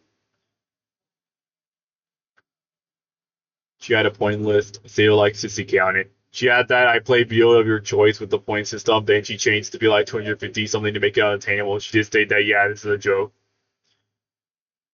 Video game. Yeah, I remember that. I'm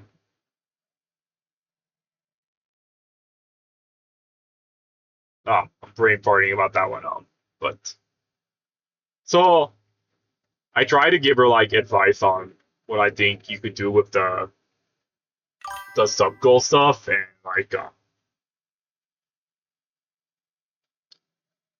I gave her advice on those things and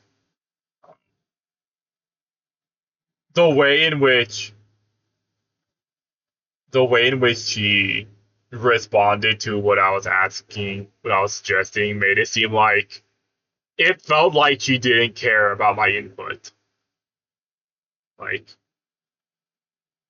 even after I said my ideas on what could be changed,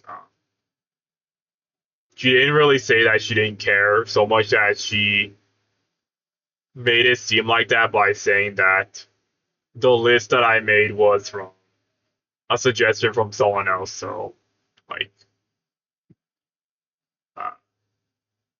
all she said was that the list I have right now was made by someone else. But I appreciate your input. And, I didn't really feel it at the time, but as I kept talking to her after that point, it started to feel more and more like she just didn't care about my input on stuff. Yeah, like it bothered me that she said that the list was made by someone else, and then it was like, if the list was made by someone else, it feels a bit weird that you'd be asking people in your community that about like suggestions for changing it if you're not actually gonna if you're not gonna take into consideration what people say about changing it. Because at the end of the day, I don't think she even changed her point list. She kept her point list the same even after getting suggested. I don't think she changed it at all. She might have, and I just didn't look hard enough into it, but I feel like not much was changed from it. Yeah, like the more I talked to Lumi after a certain point, the more it felt like she was trying to push me away or like dismiss a lot of what I said. And I try to banter with her sometimes, like I always did with her. And the last few attempts I would try to like get a rise out of her, try to joke with her about stuff, she started to take them seriously. And she started like ranting to me about stuff pertaining to what I was joking about. And it got to a point where we started like going back and forth in DMs. And before I like closed out of it entirely, I did tell her like, I am so proud that you are improving your Twitch stuff because I do believe that like she has the potential to be a really not a super popular Twitch streamer, but like she can get there. Like she can be like somebody people watch, like 1,000+ subs or so. She can get there. I believe she has what it takes, but I don't want her to lose track of what she enjoys out of what she does versus her job. Like, I don't want her to take her job hyper seriously. I want her to be enjoying what she always does while doing it as like a while doing the job at the same time. I don't want her ego to be overinflated. I want her to be having a good time, grow a community that she enjoys and such and all that. Like, don't forget about some of the people who were there to support you when you were at your smallest points. Like, regardless of what you may think about them nowadays, don't forget about the people who did support you around that point, because they're the reason that you're even where you are now. Like, that's how it is. And she went on like another rant about how I don't know if she said she didn't understand what I said, but it seemed more like she didn't care about what I said. And that she said that, like, she was telling me about how what she has right now is great, like nothing bad is happening, how like people like T-Dog and Aldo are helping her out with such, and how like people like you and Metal and like other people who were supporting her when she was small, like she said that I don't think she ever explicitly said that she's gonna remember you and others, but it seemed more like as of that point she said that like she does appreciate that, but she also realizes that things have to move on and such, and that like she shouldn't be remembering aspects like that to just focus on her career and such. And I was like, all right. Forget what I said. What I said was stupid, and I won't bring it up again. And give it like a couple of weeks, and I would leave. I would voluntarily, quote unquote, leave the server. Like, at a certain point, I told myself that, yeah, I don't think Lumi really needs someone like me around. So I just told myself I would leave. I never left the server, but I did like, I have it silenced and such. Yeah, she still does. Like, I think what Lumi has right now is a community of like, she's developing a community of people who don't like argue back at her about stuff or like banter and such. Like, the people who don't throw light jabs at her. I think like the community she has is hyper supportive of her and such, which is great in of itself, but at the same time, not having a person like not having at least one person who's willing to like get a rise out of you can cause things to become stagnant. Because like, if you surround yourself with people who are endlessly supporting you, then like, yeah, criticism. Like, I don't think T-Dog or Aldo or anyone in her community is gonna be saying things pertaining to her like Twitch stuff. And I feel like even if they did, she wouldn't take it too lightly, because I don't think she would handle that criticism well.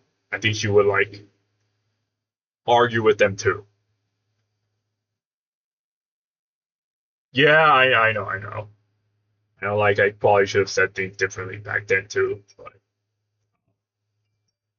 at the end of the day, I still wish her the best, but like, I still want her to succeed. Like, I want everyone to succeed at what they want. Like, that's all I ask for people. Like, live your best life and such. Like, regardless of what happens, just try to do your best. I think that's why she just wants a supportive stuff, which ain't bad, but yeah, criticism, it's good. No, like, it sucks that you and and Eric and like others got pushed out of the community because she just wants things to be. Yeah, you were. I always had the impression that like you never meant any real harm against her when you were throwing banters and such. Like I know people like you who like to have fun poking fun at people and such. Like that's the type of behavior my family does sometimes, and that's the type of behavior my other people I have met does too. Like it's normal stuff. I don't. In my mind, it's normal stuff. I don't think it's like bad.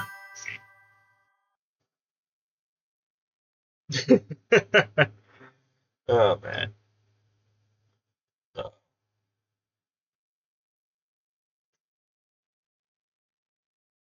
I don't know. Like at the very least, I don't have any ill like feel. I don't have any ill feelings for her or anything like that. I don't think bad about her. I just think that that Adler right now is just not a place that I could enjoy being in. Like, better to have me be forgotten than for me to have been there and made things worse. Understandable because I have a history of going too far and being a dick and need to be humbled. Yeah, yeah, I know. Don't push yourself too hard because of that. Like, as long as you understand what you're doing is too far, then that's fine because it's a step forward. But oh, I'll probably, if I ever get a chance to see Eric streaming again, I'll probably go on his stream and see what he's doing. Maybe I'll DM him at some point, just ask him how he's been, because like, I do occasionally miss talking to you guys, because like you guys were part of the reason I even enjoyed being in that server.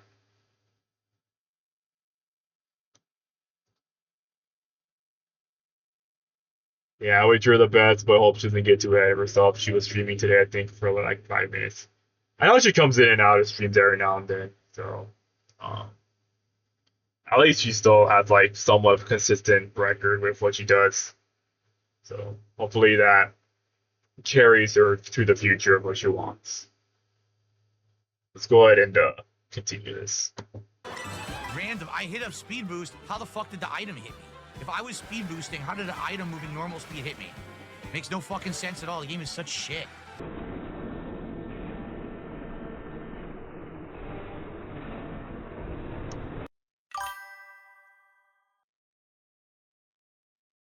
You're welcome, man.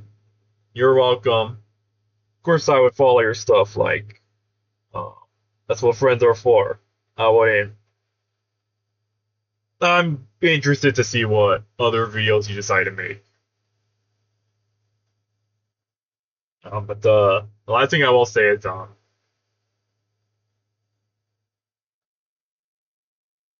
I already forgot what I was gonna say.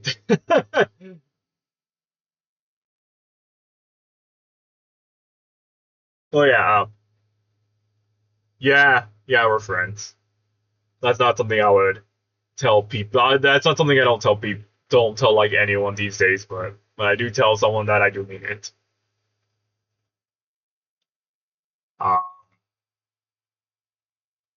Even if like something comes up with Lumi where like I'm not expecting this to happen, but it could.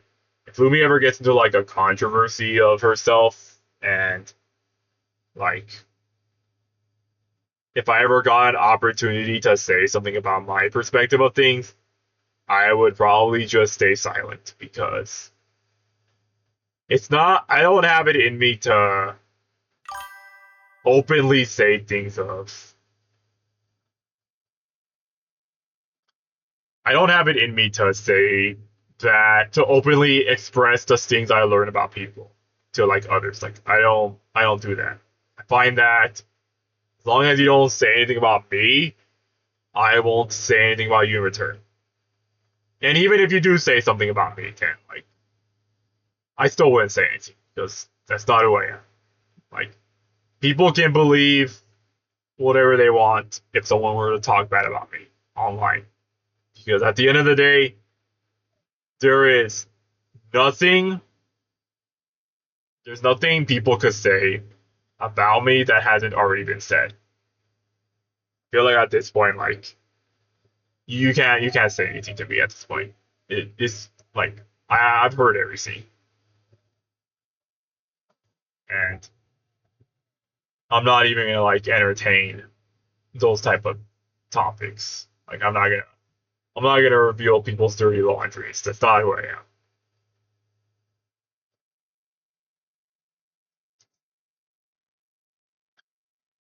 Sorry, it's just something I have trust issues on. Yeah. Yeah, no worries, man. I get it. I have trust issues too. Like, like I can count the number of people on my hand that I would call friends. That's all I could really ask for, to be honest. If he doesn't get into any controversy, I would probably say something, but I would say something positive about it. My mom always told me to don't put others down, praise their qualities, because it talks about who you are as a person. Yeah, I would say more positive things about like my experiences with Lumi rather than the negative stuff, because Lumi's not an inherently bad person. It's just that what she has planned for her future is different from what I wanted to do with her. So that's just how it is.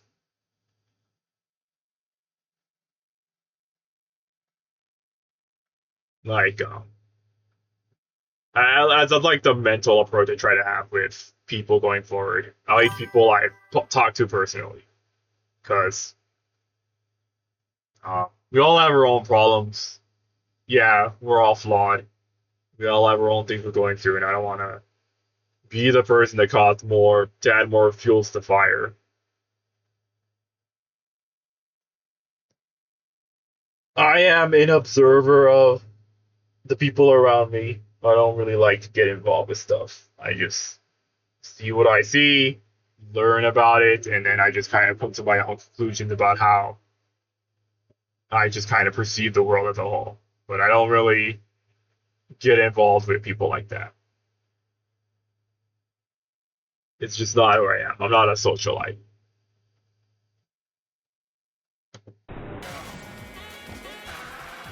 How did I didn't get an item? Are they insane? I power slid directly into them. That's retarded. What just happened? Where'd my item go? My item vanished. Why did I lose my... Dude, I lost my item again. That's twice. I have no idea why I was in the middle of using the fucking boomerang. It disappeared. What the... That didn't even make any sense what just happened. Oh, what the fuck? No, enough with this bullshit.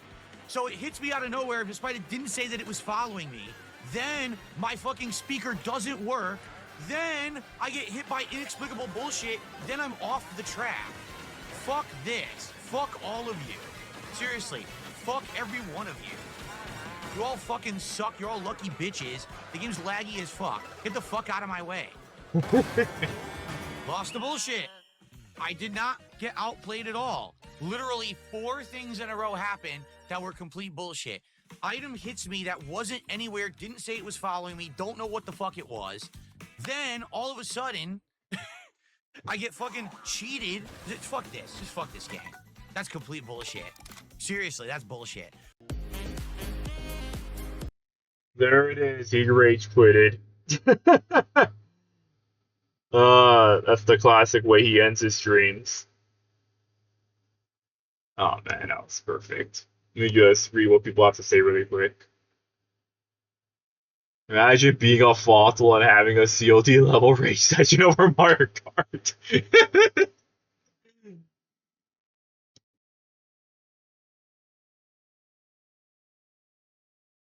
Bill is dressed and looks like he'd be on the Epstein. Oh no. It's only a game, why do you have to be mad? I like to tell that to a lot of people. Like,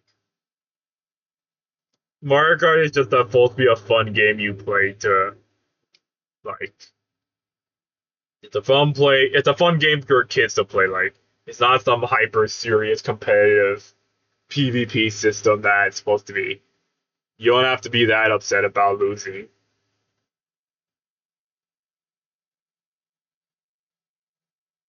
The amount of trolls username is hilarious. You know, the average human reaction time is something like 250 milliseconds, give or take. The fact that Phil manages to have a 4-second reaction time is so pathetic, it's almost impressive. It's those rotating force field barriers. Watching him get mad and not understand Mario Kart makes my day. Like, yeah, there are chaos and items, that's the whole point of the game. It would be incredibly dull and boring without them, and sometimes you get bad luck. You need to stop taking losses as a personal insult or that the game is bad because of them. That's pretty much what it is. Like, even if you're the most skilled player, at the end of the game, at the end of the day, Mario Kart is a game of luck. So, no matter what, you're still gonna be bound. You're still bound to lose because of circumstances. That's just how it is. Like, the top best Mario Kart players can still do their best, but like, they're still gonna have opportunities where they get like second place or lose or something, and that's fine because that's how the game is. To turn Mario Kart into like a normal racing game would be to remove the identity of what Mario Kart is supposed to be.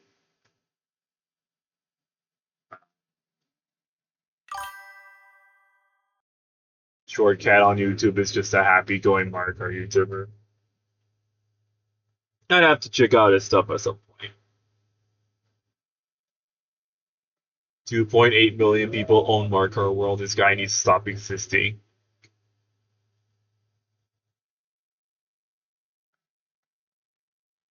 Oh yeah, that's another thing. Like, DSP's had some of the lobby people are most likely kids that he's playing with. Like, you shouldn't get that upset over it. 2.8 million people in Mario Kart. It's not that 2.8 people are on Mario Kart, it's that they own Mario Kart. Like, I guess it's supposed to be like a point against him claiming that Mario Kart is dead, or Mario Kart World is dead because not that many people play it. But like, 2.8 million people do own the game because that's most likely what came with the system, and you didn't see it there, but a lot of like,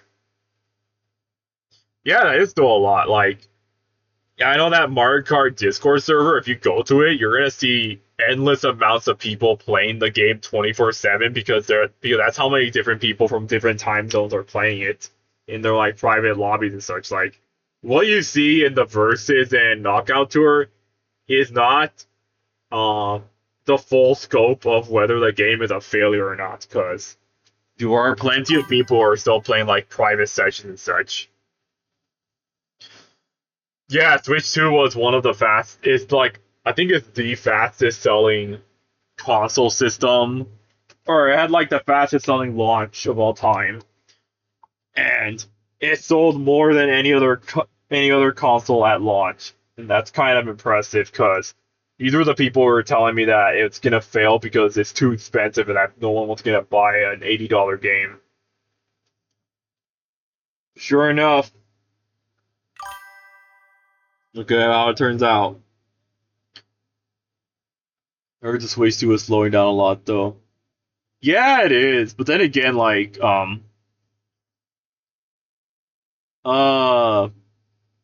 it's still early.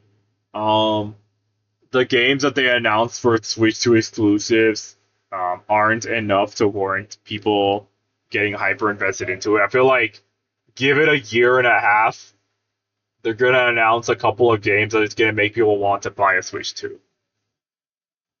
Everybody wanted a Switch 2 has one now, so the copies aren't being sold. I mean, you say that, but like, I still can't find one anywhere, so. Just waiting for the prices to drop, to be honest. I'm sure something like that might happen in the future. I don't think it would. I don't want to put it past them to not do that.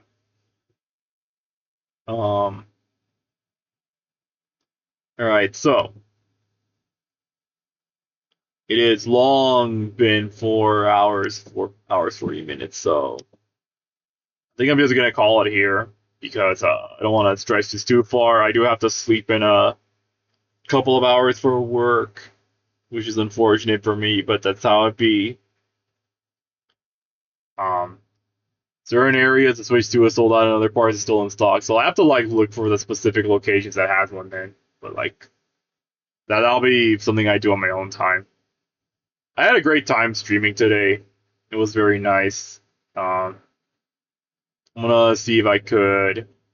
I have to figure something out for Toemon because getting pigeonholed like that is a problem because then I have to figure out how I'm gonna get past Sabrina without too many issues. Like I need to find something consistent and then just replicate that on stream and then we can move on because I don't want to be held back by that for too long. So I'll think of something.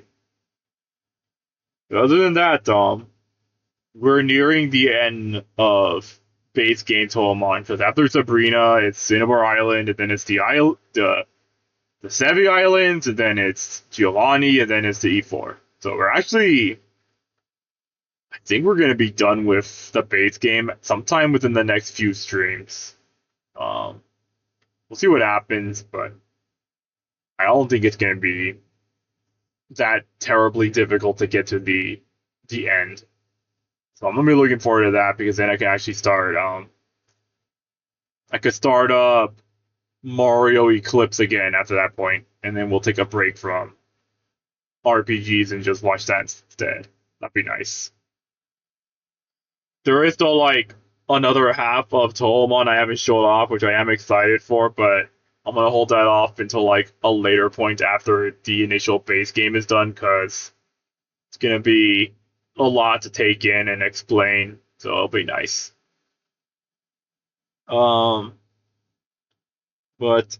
we'll get to that point when we get to it. For now, though, I just gotta think about how I'm gonna get past this barrier. But once I do, it's gonna be nice. So thank you and PK for sticking around for this long, because it's always nice to have you guys around. Gives me an opportunity to say something, because I tend to struggle trying to think of things to say to myself, even if I can't think of topics that I could tell myself right now. But it's always glad to have you guys here. It means a lot to me, and I hope that your guys' days goes well. And we'll do this again next Wednesday, so see you guys around. So take care and see ya.